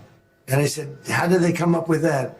It's supposed to be me as a doctor making people better. And I do make... You should have had on the white coat, not the Jesus robe and the sandwich. Better. I make people a lot better. He had on, right. He thought he was a Red Cross doctor. So that's why he posted it, because, like, obviously he was, what year was that, Ashley, that he was a doctor, Skylar? I'm sorry, I just need to produce a note. Can we ask Charlie GPT? When did he, where it's not coming up for us that Trump was ever a doctor. So I don't know why he would feel that the image was relating to him as a doctor for Red Cross healing the sick. That seems, and wearing that particular getup doesn't feel to me like he was a Red Cross doctor. But that's the slop we're getting. It's been a sloppy year, my friends. It's been a Fetty sloppy year. And so we're just going to keep getting it. We're just going to keep getting it. Anyways, let's get to some comments before I leave. We have Kimberly Wood. These are the top comments from last episode. Kimberly Wood writes, Charlie died free. You will die a slave. Quoting me. That hit hard, man. It is the reality. Slavery is a choice. And people laughed when Kanye said that, but I hope people aren't laughing anymore, because to have those restrictions, to do those things, and to be made a mockery, what is all the wealth and buildings and names when people have this perception of you as unable to just make your own day-to-day decisions. The next person wrote, Candace has presented more evidence that Brigitte is a man than Trump has presented that Iran is a threat to the USA. Think about that. Yeah, it's actually crazy that you keep saying Iran is a threat to the USA. You presented no evidence. I have done almost 2 seasons producing. Xavier Broussard spent 8 years in that book. Maybe you should read it. But whatever. Everyone's allowed to have a type, and your type is Brigitte Macron. It's fine. If you think you can make fetch happen, Gretchen, you go for it. Also remind you guys, best way to support our show, we have new merch on the website, fun merch on the website. I'm really loving the new, it really says Make America Christian Again hat, but it looks like it says MAGA because we have the crucifix there, which is, I love the green color too. It's really beautiful. A nice Christmas green. And I also love our mug. Actually, to me, the First Lady of France is far more beautiful woman than Candace. A foreign policy statement. Can I get one of those? That's the mug that I would like to drink my water out of on the show. And if you just would like to get a bumper sticker for your car, well, we have a beautiful one. We have a beautiful bumper sticker. It's not even close. The other bumper sticker, it's not even close. This is the face that launched 0 ships. And there it is, right there. So beautiful. Trumpy loves Brigitte. Obviously, nut jobs and troublemakers for peace. Apparently, that makes you a nut job. So we have those caps. Go through. It's the best way to support us, obviously. Independent journalism. And we will forever be independent. We just love it. It is. Oh, and you asked for our Battle Bun activated merch. I forgot to tell you we got it. You demanded, and we acquiesced, as we always do. Reminding you, actually telling you that book club is going to be on Friday. I did not appreciate that we had an open Friday, and it just made more sense to make it on Friday, to bump it. That will be on Friday to make up for it. And thank you guys for your patience. We only have 2 more meetings for this book. So this Friday and then 1 more and we'll be done. And then the next book we're going to read is my book. So I'm super excited about that. Make Him a Sandwich. So buy that ahead of time if you guys want to jump in and join the book club. The next book we're going to read is Make Him a Sandwich, which I have just been very happy about. I might be a little biased, but I think the author's great. And that's a signed copy. You can also buy regular copies on Amazon. And anyway, you guys, some of your comments. Did I just read? No, I just read the comments from yesterday. A few before we go. Flame of Love Carmel, thank you, by the way, for that massive tip, writes, never thought it would be Trump and Netanyahu to bring Protestants and Catholics back together. To Trump, watching a gold chain is still a chain. Love that. A gold chain is still a chain indeed. Yeah. And like I said, Protestants got into the mix and we're like, okay, this is crazy. You are crazy. Except for Paulette White, because she, like I said, probably authored the tweet, for being honest. Jess Happy writes, Battle Bun activated. You have never been more beautiful inside and out. Truth is everything. Thank you for being bold. Christ is King indeed. Thank you guys for being just as bold. And also just thank you for, I think we're all just doing something really different. Like I said, just the collaboration that's happening with this Charlie investigation. It makes me so happy still, like, when I just think about the fact that they thought that everyone would move on from Charlie after, oh, look, we're putting on a big show and all these politicians are here and Erica says I forgive him. And they just never bet on us being this focused and this committed to every aspect of this case, all the independent creators. And I just... They say higher education is outdated, irrelevant, but at Grand Canyon University, we shatter the status quo. Know that wherever he is seeing that, and to know that he is still a trending topic. Like, it has not gone away. It just means, like, that's the best influence I think that he could have had in his life. And that is, like, I just feel like that's the kind of love that you want, truly, and to have really made a difference. So thank you guys for your focus and you guys caring about us getting to the truth of what happened on September 10th. Cry, sugar booger. we're not getting it. Chloe writes, we need to know who asked Charlie who he'd want to replace him if something happened to him. I will get to the bottom of that. I know who was at that event now. I'm working on that. Like I said, I always have background investigations going on, and I'm dead focused on that.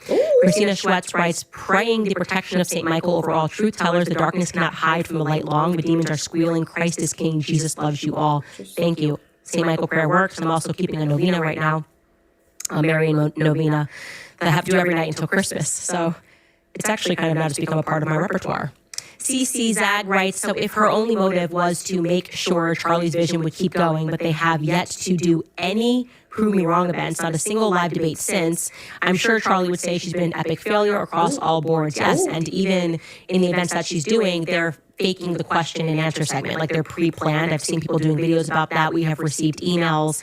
It's all like to create the illusion of speech, but there actually isn't any speech. And yes, they have reversed course on all of his perspectives, and they continue to gaslight us about it. So anyways, long Monday. I had a lot to say. I was off air for a long time. We will continue to drive home a narrative. Super interesting stuff that we have unpacked over the last week that I cannot wait to present to you all.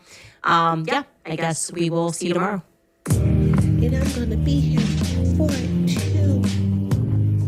I love Candace, girl. I love that Candace.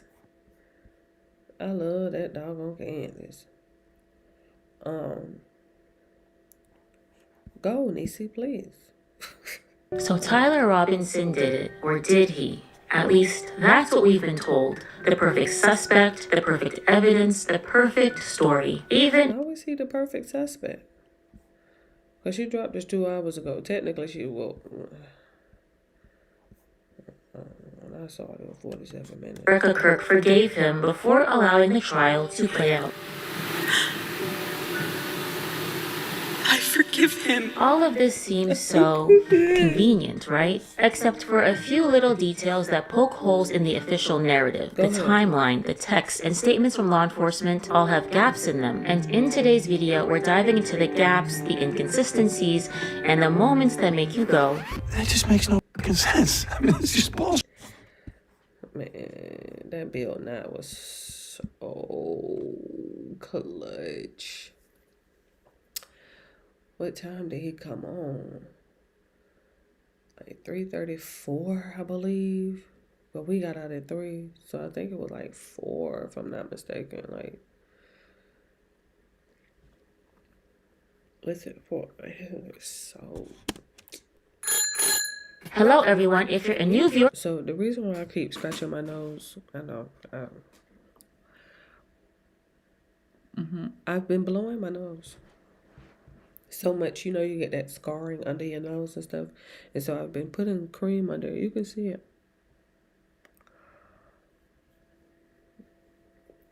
And so when I put the cream on it, what happens is the scarring, it releases the scarring, and you can rub the scarring away to obviously promote new skin growth under the nose once and I'm saying the scarring because, like, we're talking about just the constant blowing and what do they call it? That contact, that fabric contact when you're blowing your nose with different fabrics and materials and stuff. Not tissue, of course not. Rags, shirts, pillowcase, anything close by. Just you're gonna get this blow. And so you just kind of get that irritation under your nose. And so I have to put cream on it to like I said, obviously to heal the scar. If you're a returning viewer, welcome back. If this is your second, third, or fourth time watching one of my videos and you're not yet subscribed, we already go together. Okay, make it official and hit that subscribe button. There's a lot to go over in today's video, and today I'm feeling especially energized because of a new product that I have been using, Black Forest Supplements High Flavanol Cocoa. This is the bone marrow hack that may make those $50,000 stem cell injections look obsolete. Your bone marrow holds millions of stem cells, and this powder can help set them free. Instead of sitting in your bones doing nothing, they finally get moving. A Harvard researcher discovered that cocoa flavanols work like a jailbreak. Stem cells burst into your bloodstream looking for places to support sore joints, your heart, even mental clarity. While people pay 50 grand for foreign stem cells, this helps activate your own. No injection and no trips to Mexico. Dr. Simon Mills, one of the top herbal medicine researchers in the world, said this about cocoa. One of the best medicines around is 50 grams to 100 grams of 75% or more dark chocolate. Brain health as well, cardiovascular health. They do studies where they've put cocoa into volunteers, that means students usually, and they were able to show changes in the blood flow within minutes, certainly within an hour, of vaginal suppositories. Never out of 10. It's like putting chapstick on your forehead and hoping that it reaches your lips. Douching. Eating cocoa. That's right, dark chocolate, but here's the catch. The flavanols, the only part that matters, they get destroyed during processing, so hot chocolate, useless. Black Forest Cocoa takes the finest cocoa and extracts the flavanols into a 1200 milligram clinical dose. Those flavanols are what activate your stem cells, and it's made in the USA. Black Forest Supplements is doing a buy one get one for 48 hours. Go to blackforestsupplements.com/social to take advantage of this offer. The case against Tyler Robinson has some serious holes in it, and in no way am I saying that he's innocent, but what I am saying is that I suspect foul play. Many of you who have been following this case closely already know a lot about the details, and so I'm going to say some things that you've probably already heard, but there are also definitely going to be things that you haven't heard or haven't considered yet, and things that were overlooked in the beginning, but in retrospect... Whoa! What is... Oh. Was that the accident? The car accident video? Okay, shout out to Tropical Cafe. Significant, like this Dairy Queen photo that Candace got a hold of. I noticed something that I haven't seen anyone else point out. A detail that got lost in all the reporting is that allegedly, after the shooting, Tyler Robinson made contact with a police officer. Here is an article from Fox News. Quote, Tyler Robinson's suspected path shows him entering and exiting campus at different points before he made contact with a police officer standing guard after the assassination of Charlie Kirk on September 10th. In an encounter that places him at Utah Valley University without relying on cell phone records, according to court documents. The article also says, hours after the shooting, an officer standing watch over the perimeter made contact with Robinson nearby. He allegedly told the officer he needed to get something from near the garage, according to the source. That wasn't deemed suspicious at the time because hundreds of people had fled in a panic after the shooting, and many of them left belongings behind. But the officer did a routine check on Robinson's plate, which investigators saw in the system later once they had identified him as a potential suspect, placing him in the area, the source said. So this, of course, is interesting. The article says they can definitively place Tyler Robinson at the scene, no cell phone records needed because near the campus, an officer made contact with him. So what time was the contact made, and where specifically did it happen? Well, I had to read 3 separate Fox News articles to piece together this story because rather than just state it plainly in one article, they breadcrumbed it across 3 separate articles. So in one article, it says that the encounter happened near where the investigators recovered the alleged murder weapon that was wrapped in a towel in the woods at the edge of campus. And in a third article, they tell you what time it happened, which was around 6:30 p.m. So, around 6:30 p.m., Tyler Robinson made contact with a law enforcement officer near where the weapon was found. And for reference, here is a map that shows you where the weapon was found, so the contact happened in that area. Well, there's a problem. If Candace's source is accurate, then Tyler Robinson couldn't have been there around 6:30 p.m.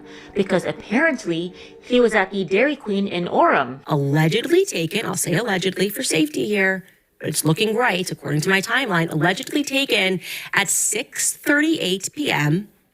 at a nearby Dairy Queen. Here is that photo that we can show you. So apparently, Tyler drove 10 to 15 minutes from Utah Valley University to the Dairy Queen, parked his car, walked inside, possibly waited in line, ordered his food, paid for his food, then began eating his ice cream while simultaneously making contact with that officer near the wooded area. Both things cannot be true at the same time. Someone has given incorrect information. The question is, who? I would love to see the body cam footage of this encounter if it exists. And that's a big if, because we already know that footage has already gone missing mysteriously. On September 17th, 2025, Washington County Sheriff Nate Brooksby held a press conference. Our job was not to interview, our job was just to get him here. So the footage of Tyler Robinson turning himself in is missing. That is a huge hole in this case. If that evidence exists, why wasn't it preserved? And there are tons of reasons to want to see that footage along with the audio. The Washington County Sheriff Nate Brooksby, who recently resigned, made contradictory statements about what happened the evening that Tyler Robinson was turned into the police station. Nate Brooksby said that Tyler Robinson's parents recognized the weapon in the photos released by the FBI as his grandfather's World War I gun. They believed that these images of the person of interest resembled Tyler, and so they contacted Tyler about it. According to Nate Brooksby, during the phone conversation between Tyler Robinson and his parents, Tyler indicated that he was going to end it all. During that phone call, some information was provided about Tyler potentially having some suicide ideations, was en route to a remote area of Washington County. The parents convinced him not to do that and, conveyed that they would, stand by him and help him surrender peacefully. Despite allegedly being willing to take his own life, he was also simultaneously afraid of being shot by... Newly. Pick any 6 aisles you want and send them back when you're done. They keep the story straight. The April 15th tax deadline is coming, and your max refund is a few steps away with TurboTax. Plus, the damn story. By the police? Tyler knew it was just inevitable with all the law enforcement pressure that his picture in the news, the gun on the news. He knew it was inevitable that he would be caught. He was fearful of a SWAT team hit on his house, or he was fearful of being shot by law enforcement. So part of the negotiation and getting him to bring himself in was that we would treat it as delicate and as soft as possible. Those statements are contradictory. Did he want to end it all or not? I'm just saying. So a family friend who is a retired law enforcement officer gets involved in this as well. So I get a call from my friend. He's been retired a few years. We'll call each other. It's not unusual for me to get a call from him or vice versa. He said, "Hey, I know who Charlie Kirk Shooter is. I know the family through religious association. My friend drove Tyler and his parents to my office, where he was greeted by plainclothes detectives." What time did he get here? It was just before 9 p.m. So, just before 9 p.m., Tyler Robinson is en route to the police station. I have been trying to find out exactly what time he got there, but that information has not been made public. And I think it's important to know what time he arrived, because at 8:57 p.m., he allegedly sent this message in Discord. "Hey guys, I have bad news for you all. It was me at UVU yesterday. I'm sorry for all of this. I'm surrendering through a sheriff friend in a few moments. Thanks for all the good times and laughs. You'll all be so amazing. Thank you all for everything." That message sounds exactly like how a 22-year-old would talk. So I would like to know, where exactly was Tyler Robinson when he sent that message? Because according to Nate Brooksby, Tyler Robinson arrived at the police station around 9 o'clock. That message was sent around 9 o'clock. So was he in the car on the way there, or was he already there at the police station? Is that the reason that the footage is missing? Was he coerced into sending that message by law enforcement? Did someone else who had access to his phone send that message while at the police station? I think these are fair questions to ask, given the timing of the messages, and given the fact that the police didn't preserve any footage from this event, and given the fact that who the talks like that? Like who? Just want to let you guys know, I did it, I'm sorry, and I think you guys will be great.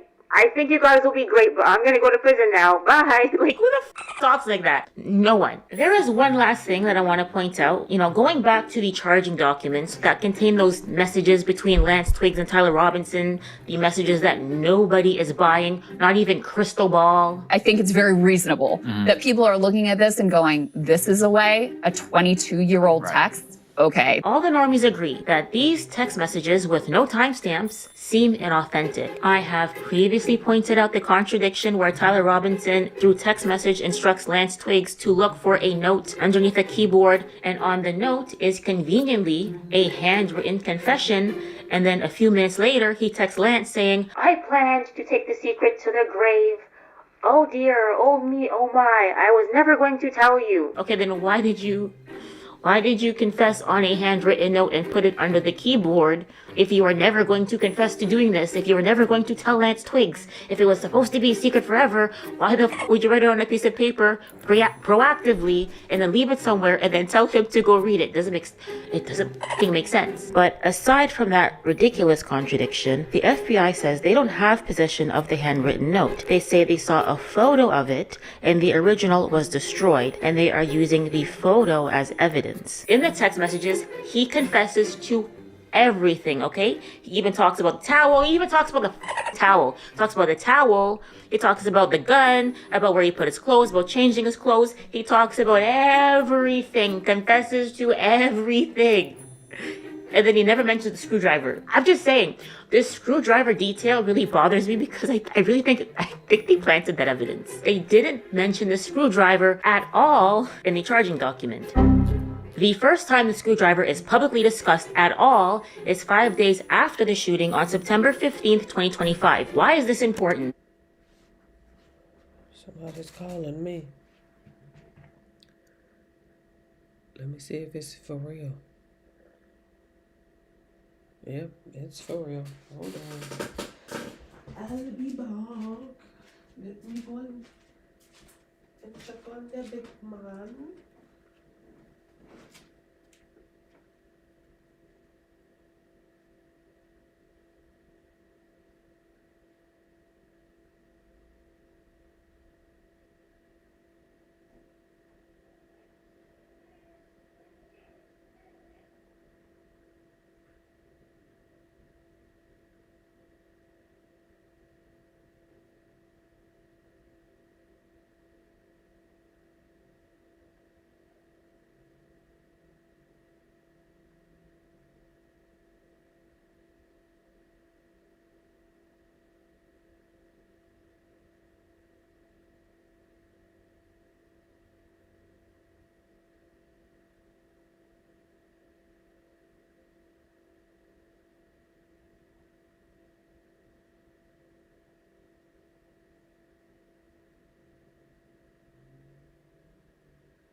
think I was gonna make it back.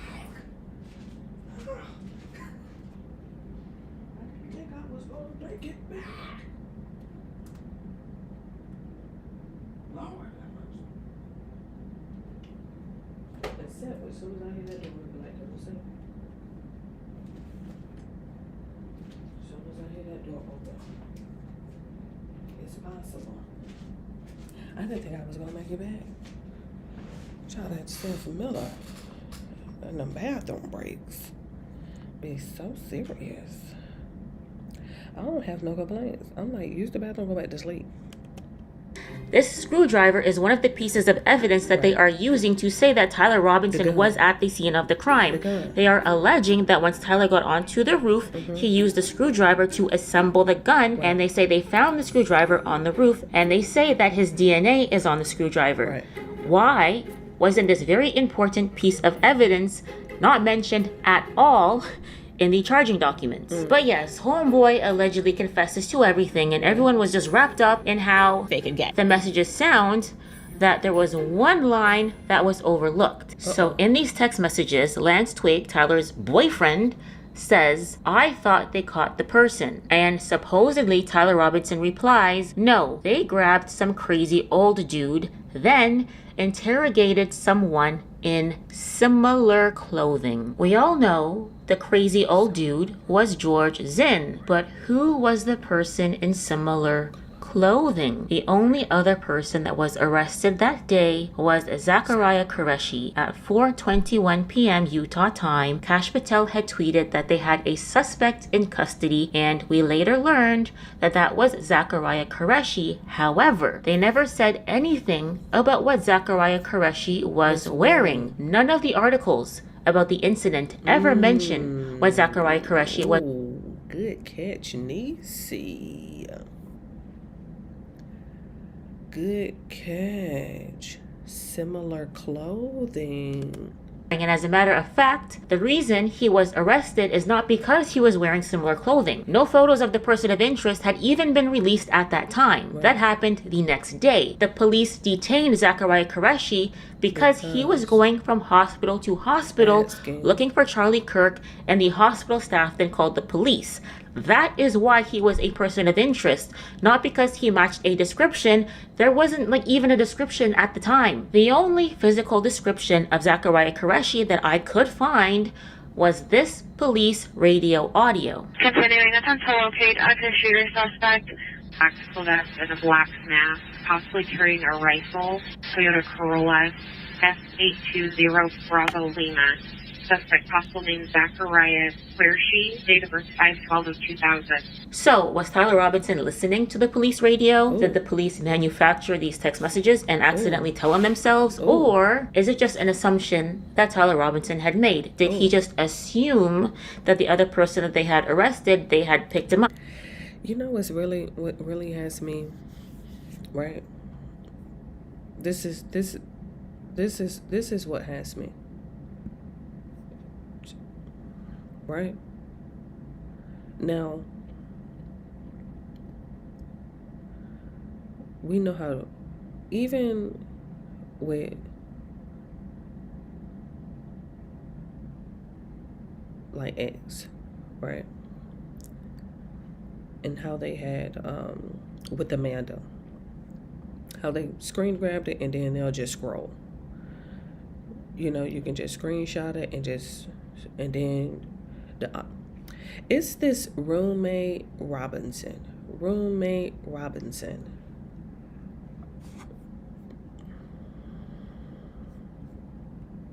Identical clothing. I don't know. No text messages. This is just a PDF Word document that somebody typed up. Roommate Robinson.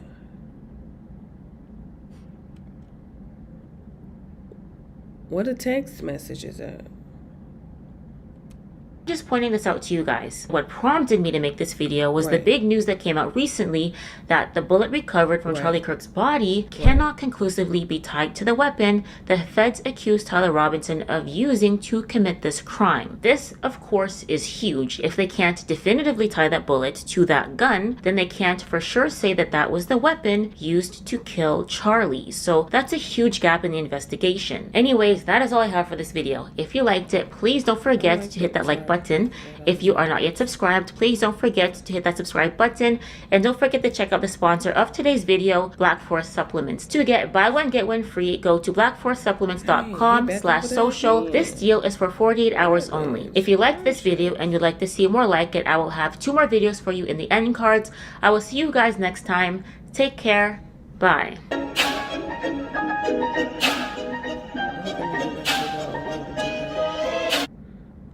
Imagine being able to build an app with your name on it, just by thinking about it. Meet Base 44. Happy New Year, part 1. Welcome back. Hey. All right, here we go. DK Kirkland, Look at back to Vlad TV. What's up, Vlad? What's up, man? It's good to see you. It's good to see you. It's been a minute, but we've been hanging out, talking. I went to your show. Yep. In Virginia, ladies and gentlemen. Virginia. That's right. We the Ones We the Ones coming. Yeah, it was nice. Yeah, hanging out backstage with everybody, yes, man. Sir. Yes, sir. Great time. Great time. You're a good friend, good businessman.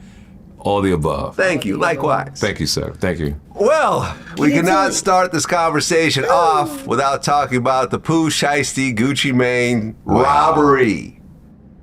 That was interesting. Crazy. Yeah. Okay. He's so messy. So here's the be ready to get into some overall story. Pooh Shiesty signed a Gucci Mane. Mm-hmm. I think back in like 2021. Okay. Started to take off as an artist. Got caught up with some sort of shooting incident or something like that. Got 5 years in the feds. Mm-hmm. Came out. Just got out. After Don't say got out. Say just got out, Vlad. 3 years. Dropped the first day out. Freestyle. Song blew up. Became huge. Money coming in. But apparently he was upset over the deal that he had signed with Gucci. Okay. So. Classic. And I went to should have stayed independent. Transcripts and everything else like this, right? So he contacted Gucci and said, "Hey, can you meet me in the studio in Dallas? Because he's still on house arrest, right? So we could work on some music and talk about this contract." Gucci came down, brought 2 off-duty security officers, off-duty police officers as security with him. Went to the studio. One of the off-duty cops was in the car downstairs. The other one went up with him, but stood in the lobby, stood in the hallway outside the actual studio. Pooh Shiesty, his dad, this other artist named Big 30, and 6 other guys showed up to the studio. Wow. They got there, they had some drinks, whatever else. So then Pooh Shiesty asked Gucci to go into the sound booth along with his dad and Big 30. Okay. They asked Gucci to give him a release. When Gucci said no, they pulled out a gun and put it to his head. Made him sign the release with a gun to his head, and then filmed him signing it.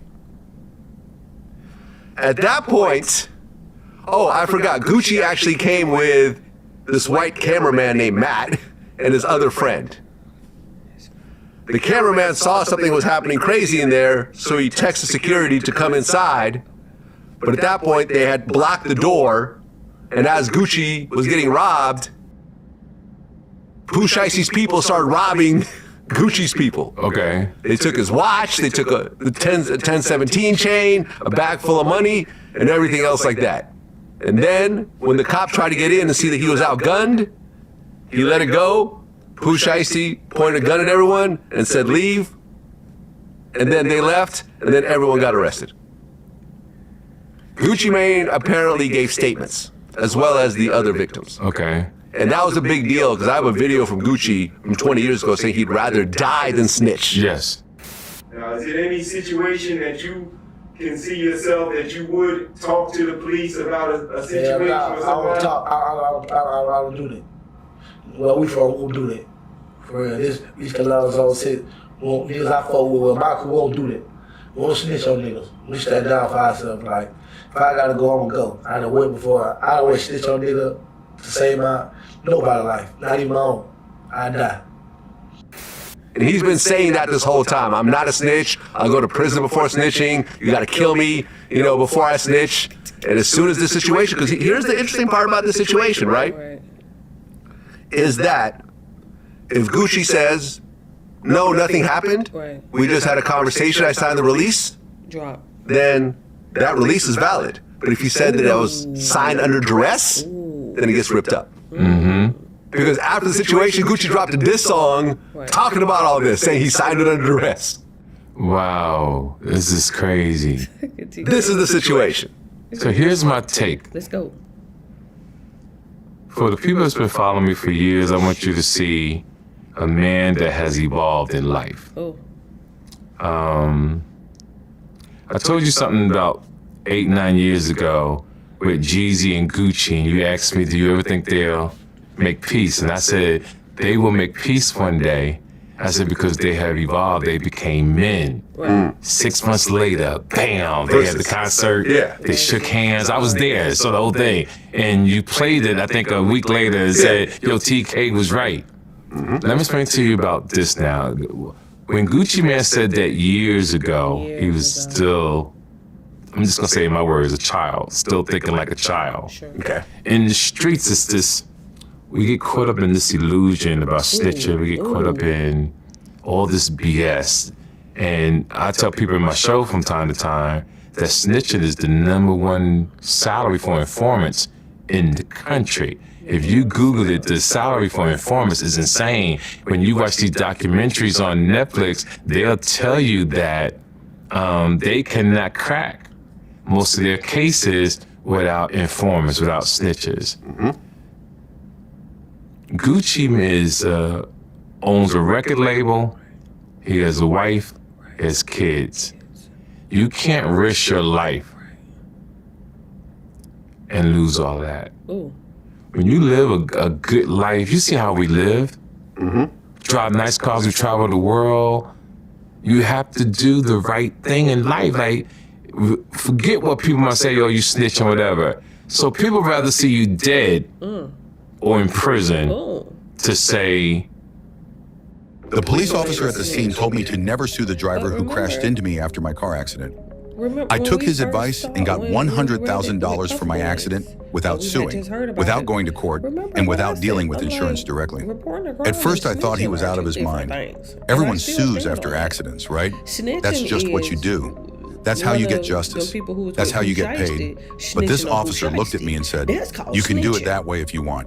Spend the next 1.5 years in court. Pay thousands up front. Hope it works out. Or I can tell you about something. That's a real nigga. He's a real one. You're a real one. It's not like that, man. And I want the young kids and artists to stop saying he's a snitch. He got robbed. He's a man now. He has a family. Everybody, you gotta start doing the right thing. I've said this over and over again. No matter how tough you are, they got a place for you. Yeah, man, listen. Pooh Shiesty sat in prison for 3 years. Yes. And thought about how he was going to get out of this Gucci Mane contract. The whole time. And the best solution he found was kidnapping. That was the best he can come up with. Now he couldn't he's come up gonna with get- anything better than I'm going to kidnap him and put a gun to his head. Now he might get life. He might get, maybe not life, because nobody got shot. Nobody got hurt. I mean, one of the guys, I think Matt, the cameraman, got choked up a little bit. He has a few little bruises around his neck, but that's very minor. But let me tell you why he might get life. Why is that? He just got out of jail. He was Look, that's what I'm saying. I'm like, that's armed robbery, and you on parole, nigga, and you on house arrest. The fuck? on parole or probation. Yes. So he's gonna get that time. Yeah, he'll get that back. Then because Well, that's only like 2 years though. yeah, he's gonna get that. But then they're gonna violate him. Not they're gonna violate him, but then stack on all these other charges. Oh, that wasn't worth it. He gonna get 15 to 20. The lawyer is saying 30. That's life. Because, you know, multiple felonies at this point, and this is just very blatant. And what's crazy, he just got out. He was in home. Bro, you. Man, 3 listen. 100 days ago, he put out the First Day Out freestyle. 100 days later, he's writing his First Day In freestyle. That is insane. Everybody, I know y'all want to be tough. Hit 100K. I know you want to be tough. Eee, shout out to TK. I'm 66, man. Ooh, and look, you That's got what's me. up. I'm 66. What I'm saying is, It ain't worth it. this is a beautiful life if you make good choices. Look, Oh, yeah. that shit ain't worth it. And it gets better year after year. It gets better. And what I posted the other day, I said, if your life is not getting better as you get older, you fucking up. You fucking up big time. And that's a fact. Yeah. It's sad, man. I saw it. Let me glow up. I looked at it a couple of times, and I said, how the fuck can somebody be that damn stupid? The daddy too. To get your daddy in on it, it's crazy. Got home. When you come home, you just want to have sex. You wanna Stay the fuck out the way mind your business. and mind your business. Listen, I told you last night I couldn't sleep, but I was watching Gabriel Iglesias. Mind your business, respect your elders. Especially when you get out, I'm like, child, that's number two. Number two, technically it's number one, but for men, you know, they got to get into some warm. They got to cuddle, snuggle up. So that's always going to be their number one. Number two, you got to mind your business, honey. You got to. It's so vital now. It's so crucial now. He called his probation officer 10 minutes before the actual situation happened. The probation officer told him, get back. You're not on rec time, go back home. Get back. He goes, okay, on my way. But hold on, first I gotta do something. Get back. Damn, I gotta rob Gucci man. Get back. Yeah, man, listen, we have lived long enough. And that was what they call it. One of those little divine intervention moments where you could have just recanted on the whole situation. And you could have just sent everybody home and been like, you know what, don't worry about it. It ain't worth it. Let me just get back. You could have. That was your moment. To see Gucci getting robbed by the young rappers. This is sad. And knowing what kind of man Gucci used to be. Oh, let me tell you, pregnant Gucci would have dealt with this the same kind of way. Sure would have. Pregnant Gucci would have. That's hilarious, retaliated. pregnant Gucci. I'm gonna say that. That's one thing that we also have to appreciate. I know that Vlad had the little flashback or whatever. But, child, did you just see me read the book, honey? Look, respected in these streets. And so I'm like, if I'm gonna put a gun to your head and rob you and shit like that, snitch. That's what they want to report the crime. Sorry, report the crime. No, don't have me using the wrong terminology. Just report the crime. Like I said, anybody from one of them 3, 4, 6 dudes plus Big 30 plus his daddy and him. Let one of them snitch. That's what snitching. Stage, Vlad. That's Pregnant funny. Gucci. Yo, he would have destroyed. It would have never happened. Yeah. See what I mean? Oh, he would have came in 30 deep. He'd have came in 30 deep. He would have looked outside the lobby and said, never mind. Right, sure We'll would've. kindly ask him if he wants to sign it. If he says no, they will gladly say, no problem, Mr. Maine. We will head out this way. I don't know why Gucci didn't want him. I'm quite sure it was a horrible deal because most of those guys signed horrible deals. Well, okay, so listen. Let's talk about these horrible deals. Yes. How many artists has Gucci Mane signed over the years? I'm not sure. Right. Who's Let's keeping chat up? GPT it. Okay. How many artists Not has Chat Gucci Mane signed? Not Chat GPT. It's crazy. Now, this is just the sweetest wallet I've ever seen. Y'all have GPS y'all don't even use trackable, Google no more. trigger engaged. People don't even use Google no more. Okay. Okay. Gucci Mane has signed as many as 35 artists. Damn. Out of those 35, Wait. How many are dead? only a couple of them have actually made money. Ooh. Okay. That's not because Gucci's a bad A&R. Right. That's just how it works in the music business Absolutely. when it comes to breaking a brand new artist that nobody has ever heard of. Absolutely. 95% of the time, you will lose 100% of the money that you put into that artist. Absolutely. That artist will not pay you back. I agree. That is all on you. It is 100% loss. Right. So these deals have to be structured in a certain type of way where you'll get what the artist might seem as unfair, but you're going to get a bigger piece of a new artist that they actually blow because you're making up for all the losses you've done with all the other artists. So yes, the artist that blows says, oh, I'm in a horrible deal, it's so unfair. They're not thinking about the big picture of what's happening. Okay, that's smart. That's what it is. But here's the thing, this deal's not forever. He doesn't have you in a 100-album deal. Right. All right, you guys, you in a 5-album deal.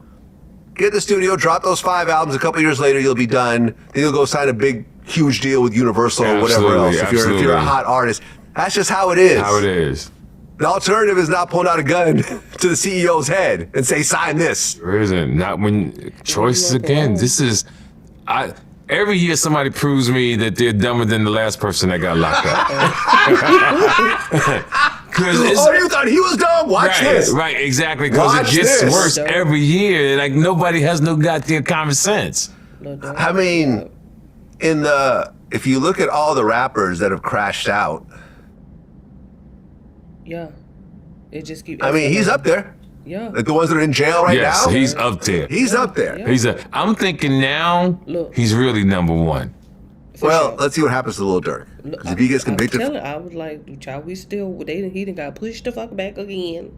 I'm like, he done got pushed the back again. I'm like, damn. or for higher than he's Yeah, but Lil Durk didn't get out of jail. Yeah, that's true. Like To go right back in. Yeah, and we're right back in. He wasn't even home enough to enjoy 100 days. That's nothing. Not even 4 months. Not even. That's nothing. Not even 4 months. And you know people saying when he went back in there, yo, you fucking back? What are you doing back here? You back? Not only are you back, but you're not coming home. You're not coming home. Anytime soon. No bail. Not for an armed kidnapping. Definitely not getting no damn bail. You finna sit No bail. Armed kidnapping. That's what I said. I'm like, you got robbery, kidnapping and shit. That kidnapping gonna be crazy. Like, I'm talking about, and you got a parole violation. You a home confined. Best part. The guys, his crew, Pooh Shicey's crew that robbed the cameraman and everyone else, they start posting the actual item fucking merch, the jewelry and shit on IG. Stupid. on social media. I saw that. They start showing the same watch, the same chain, the money. All of them done. To the gentleman, if you ever get a shot to come back on the streets, I wish you the best. But in jail, every criminal that's already locked up is gonna look at them and say, y'all got to be the dumbest motherfuckers we've ever seen come in this jail. And come back. Yeah, man, I just don't get it. Considering, like, I can see if he's just broke and fucked up, but he was making money. Like, he was actually... It wasn't a lot of money. Because... You know, like, you do gotta understand, it take time, chill, bro. Doing well. And his song, like I saw this gentleman, he saying the song, like you just said, his song that he dropped on the freestyle blew up. First day out. Yeah. So all he had to do was just get some tour dates. He had tour dates, I'm sure. I'm quite sure. No, he was on house arrest, so I think there was like... Yeah. But you could say, hey, this is for work. I need to make money. Right, you gotta get an attorney, or... You know it's gonna be done when they just keep putting out song, and when you're out, you go right on. Yeah, man, listen, this is insane. I interviewed Big 30's lawyer. Okay. And he was saying, you know, the story's different because they don't have any actual footage of the robbery in the studio. Okay. But they do have witnesses. And Gucci's one of them. Right, because from what I understand, this whole case will probably hinge on Gucci Mane not just cooperating, but actually taking the stand. That's correct. Right, because if Gucci says no Are those meta glasses? Or am I tripping? Never mind. I'm not going to show up. Could he be forced to actually show up in Memphis because he lives in Georgia? The alleged right? incident happened in Dallas. Dallas, my so bad. he would Texas, have to show up in Dallas if he's subpoenaed, but he could plead the fifth because if the story that he initially told, if he did tell the story, is not true, then he would have, filed a false complaint. Right, true. But again, looking at what he said this weekend, unless he's just putting that out there for the public so that people don't think that he's a cooperating witness with the government, he has nothing to do with this case. That's right. Now, what they're saying is Gucci has to take the stand for this to really stick. This is going to be interesting. You think Gucci going to take the stand? Will he fold under pressure? He doesn't have to. He doesn't have to. Or he could plead the fifth. Or a good detective, a good prosecutor don't need him. Right. The state to take it over. Oh. People don't know that. It's like in domestic violence. Oh, right. If your girl don't show up because she's not gonna press charges, they don't need her no more. Well, here's the thing, right? Because some of those guys traveled from Memphis. Right. Yes. So the reason why it's a Fed case Cross is state the lines. feds say that they traveled over commit a state crime. lines to commit an armed robbery. Right. Oh, yeah, it's over. Now, if they can't prove they went over there, now he's saying, listen, my client, Big 30, has been recording in that studio. So he went there to do music. You can't say how, he went there. It's a good point. Right. But then the state could take it over. And say, Well, we don't need that part. The feds are going to keep it, but they don't need the witness.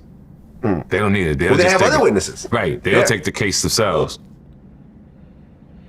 It's just a sad story. It's a sad man. story, man. It's really a sad story. It's a sad story all around. It really is. It's a Y'all sad just gonna story. keep saying the same No thing? doubt. We're gonna repeating each other. Okay, got it. Ooh, wow! Here we Hate go. wasting. 31 minutes. Come on, stop playing with them.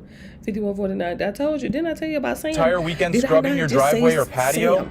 I Stop said scrubbing. Sam Altman, $50 billion contract. I know. This I turbo just said nozzle it. attack- Oh, that pressure washer. Oh, it's a nozzle. It's not an actual pressure washer. You gotta have your own pressure washer. Let me see it. I was just looking up these. Let me see. Solid brass scrubber. Okay. Oh, it's double. Interesting. Oh, it say. Oh, okay. Do a triple. She does look nice. And then here we go again. Get 50% off. 90 day. Okay. You're right. It's just a little nozzle. And they got a triple one for $50. That's not that bad. I mean, it's not a pressure washer, but it's only, it's only, and then it's the little nozzle. I like that. Just let me pay attention. Makes cleaning fast. Let's go. And this next part is where I think it's a little bit interesting, clip. where they say that Tom and Hussein were transported to the San Francisco County Jail and booked for negligent discharge. Okay, I found Wait, what? very interesting because negligent discharge means something very different than a targeted assault. Sometimes things are timed just a little too perfectly. Sure. So much so that you just can't help it but ask, is this really all just a big coincidence, or could there be something more going on here? Let's see. Because we on this channel have been talking about Sam Altman for years, but last week's Ronan Farrow piece in the New Yorker was, I think, the first mainstream investigative piece exposing what we've been talking about: Sam's lying, his deceit, manipulation, possible criminal conduct against his sister, and also the mysterious death of an OpenAI whistleblower named Suchir Balaji. Suchir? Please say his name. How much time I got? Because I could go get, 15 minutes. I should be straight. And the internet sort of just blew up, talking about, the things that we've been talking about for years now. And Sam Altman and his PR team had to go into full damage control. One coincidence that people noticed right away is that Sam had been called out in Farrow's reporting for ignoring safety protocols. And on that same day, OpenAI just so happened to drop this announcement introducing the Child Safety Blueprint, a framework for combating and preventing AI-enabled child exploitation, which I think is something that Sam Altman might know a thing or two about, allegedly. But over the weekend, Sam Altman went from being this hated sociopathic CEO, allegedly, to now a victim of online extremist violence.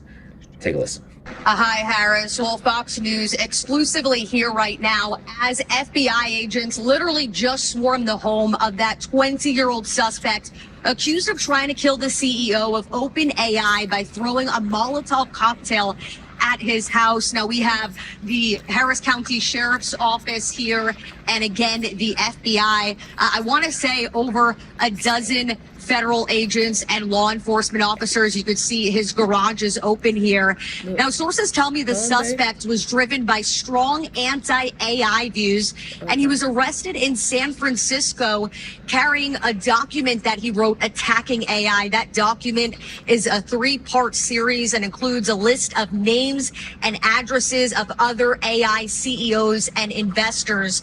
Now, investigators have identified Why y'all got a mailbox here, but y'all... Okay.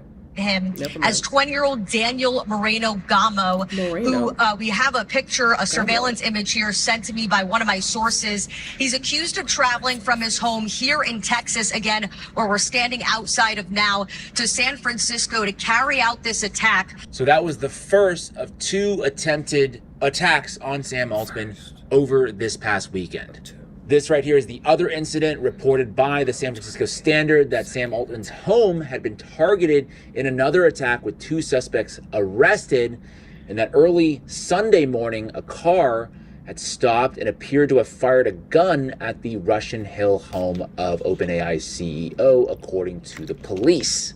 Now, I'm not saying quite yet that these were false flags or anything like that, but I do have some questions, as I think we all should, in high-profile cases like this. Because look, the reality of the situation is, if you had Googled Sam Altman's name last week, this is basically what you would have gotten.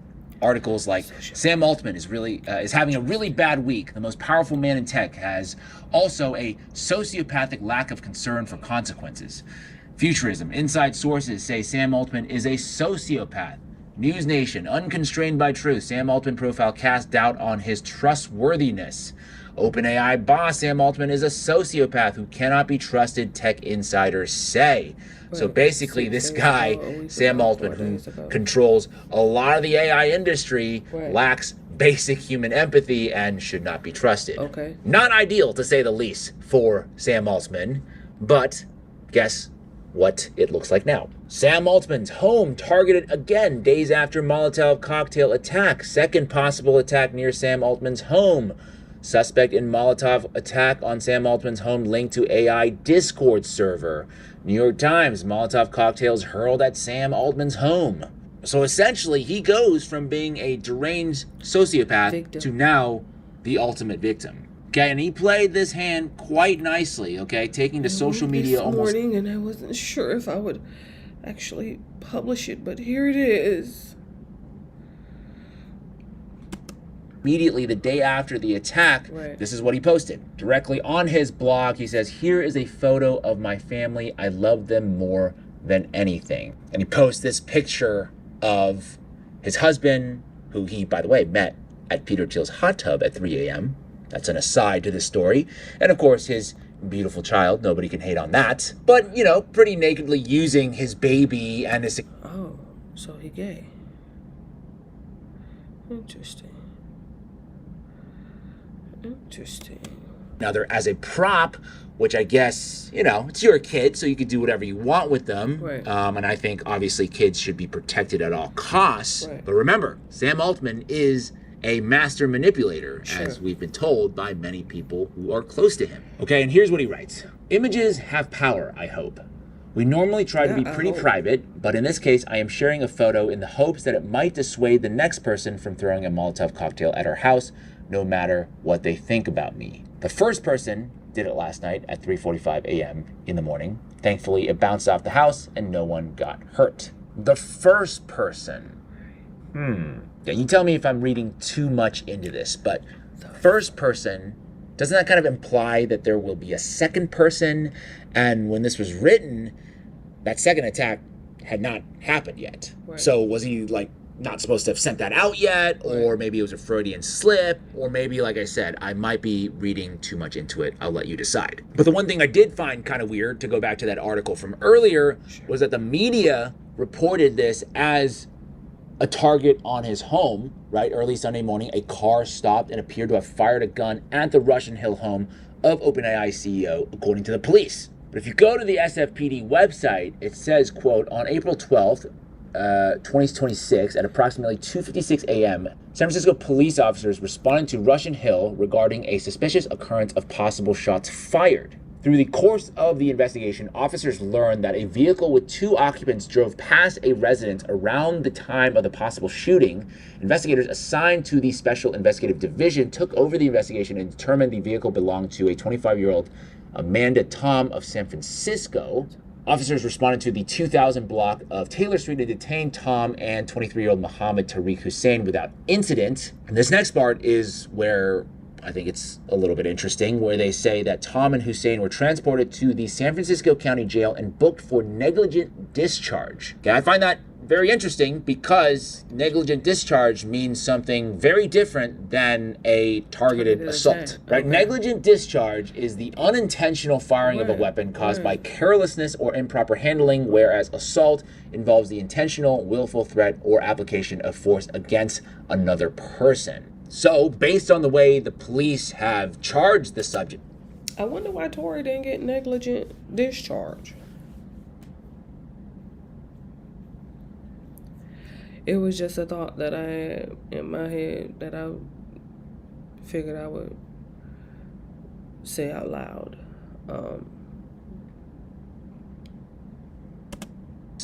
It seemed to me that it was because somebody was injured. Right. I'm assuming that's why. Because, well, she said she had stepped on glass. So firing. I don't know. Been due to carelessness, not an attack directed at Sam Altman or his family. And Altman now says that we need to de-escalate the rhetoric, saying, quote, while we have that debate, he's talking about AI there, we should de-escalate the rhetoric and tactics and try to have fewer explosions in fewer homes, figuratively and literally. And that's why I think it's critical that there were 2 attacks over the weekend, because one attack would mean that it's sort of an isolated incident. Sure. Somebody threw a Molotov cocktail, whatever. But now with 2 attacks, the narrative is now changing to that this guy, Sam Altman, is now facing extremist violence on.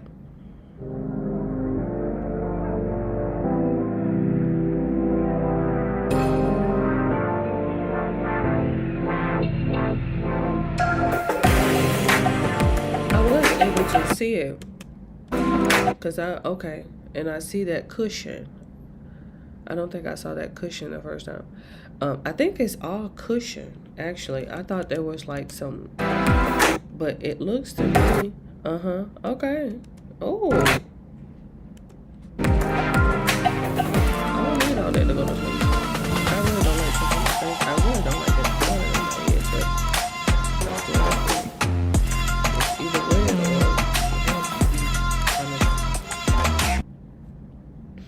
Shout out to them bonnets, because you have no idea what we had to go through before. On a systemic level. Now let's dig in a little bit more to that suspect who threw, allegedly, the Molotov cocktail at Altman's home and also threatened OpenAI's headquarters. And he was evidently an active poster on Discord under the username Butlerian Jihadist. And he was also a member of this group called Pause AI, which is an anti-AI advocacy group.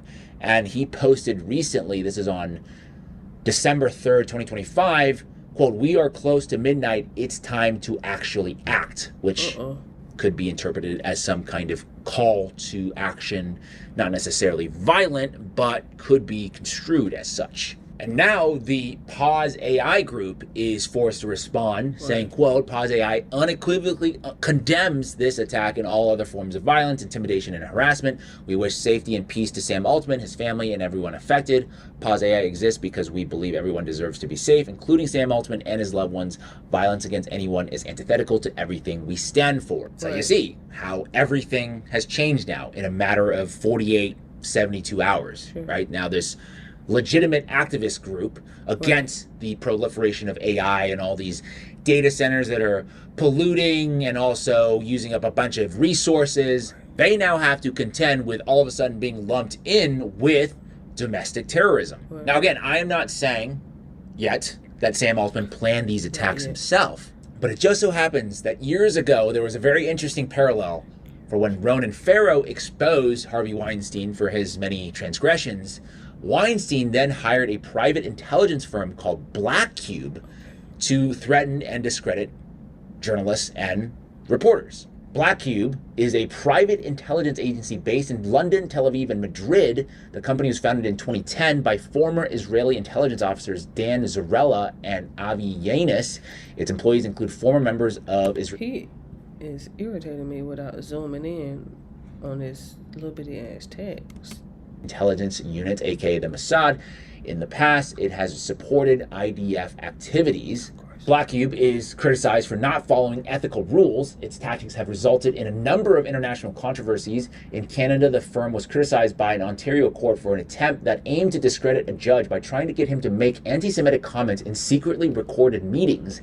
In Romania, 2 of its employees were convicted of criminal charges involving harassment and hacking. The firm also drew condemnation for covertly surveilling and assisting efforts to discredit women accusing Harvey Weinstein of sexual violence, and the investigative journalists researching whether those accusations were credible. Now the big question is, could Altman be doing something very similar right now?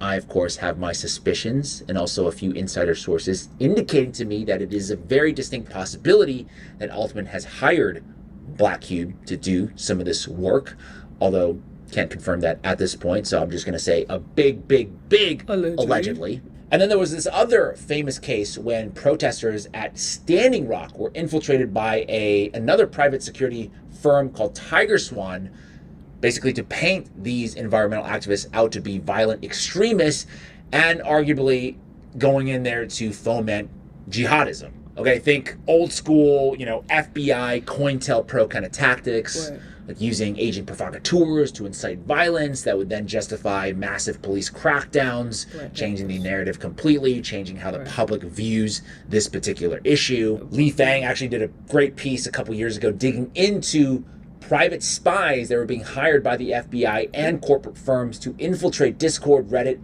and WhatsApp. Quote, what we do, we work with personas, said Magnus Svard, a director at Dark Owl, which is another private security firm. We've done this at scale since 2018, so there's some trust in the personas that we've built up, whether they're on Discord or Telegram or whatever. And so they're talking about creating all these profiles and personas within these communities to try to either surveil them or maybe get them to do certain things. Yeah. We are obviously very early in this story in the sense that many details have not yet been released. Sometimes it'll take weeks, months, maybe even years for the entire truth to come out about these things. But by then, of course, the counter-narrative tactics put into place by these powerful elites through these various dark private security organizations, or maybe even the FBI themselves, they've already taken hold. And maybe Congress will have even passed laws protecting these elites like Altman and other corporate entities and stripping rights away from people. So although I'm not concluding anything just yet, I think it's important that you and I are aware that we may be in the midst of such a psychological operation. That is certainly something I'm going to stay on top of. Let me know what you guys think. Does this look fishy to you, or could it just be a coincidence and bad luck for Sam Altman? Sound off in the comment section below, and also let me know if there are any other thoughts or ideas that you have about him or rabbit holes you think I should go down.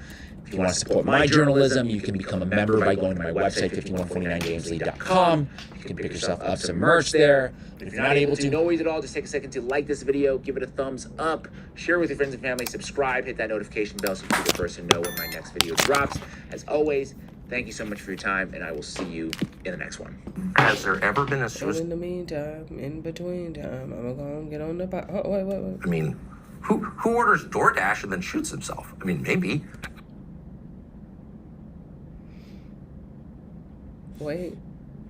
Wait. Because this was a very, very interesting interview that Tucker did with Sam Altman. And let me tell you something. I just wish that he would have brought it down a little bit. Tucker was so amped up, and you got to remember, Tucker had already sat down with Suchir's parents.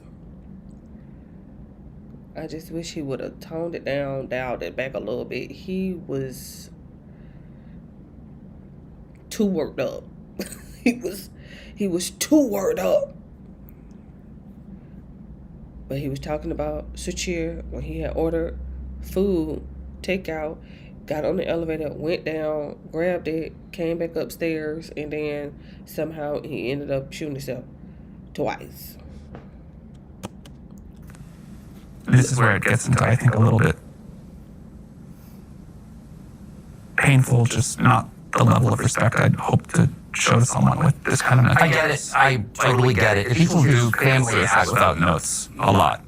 Like, that happens. For sure. People definitely order food they like before they commit suicide. Do you think he committed suicide? I really do.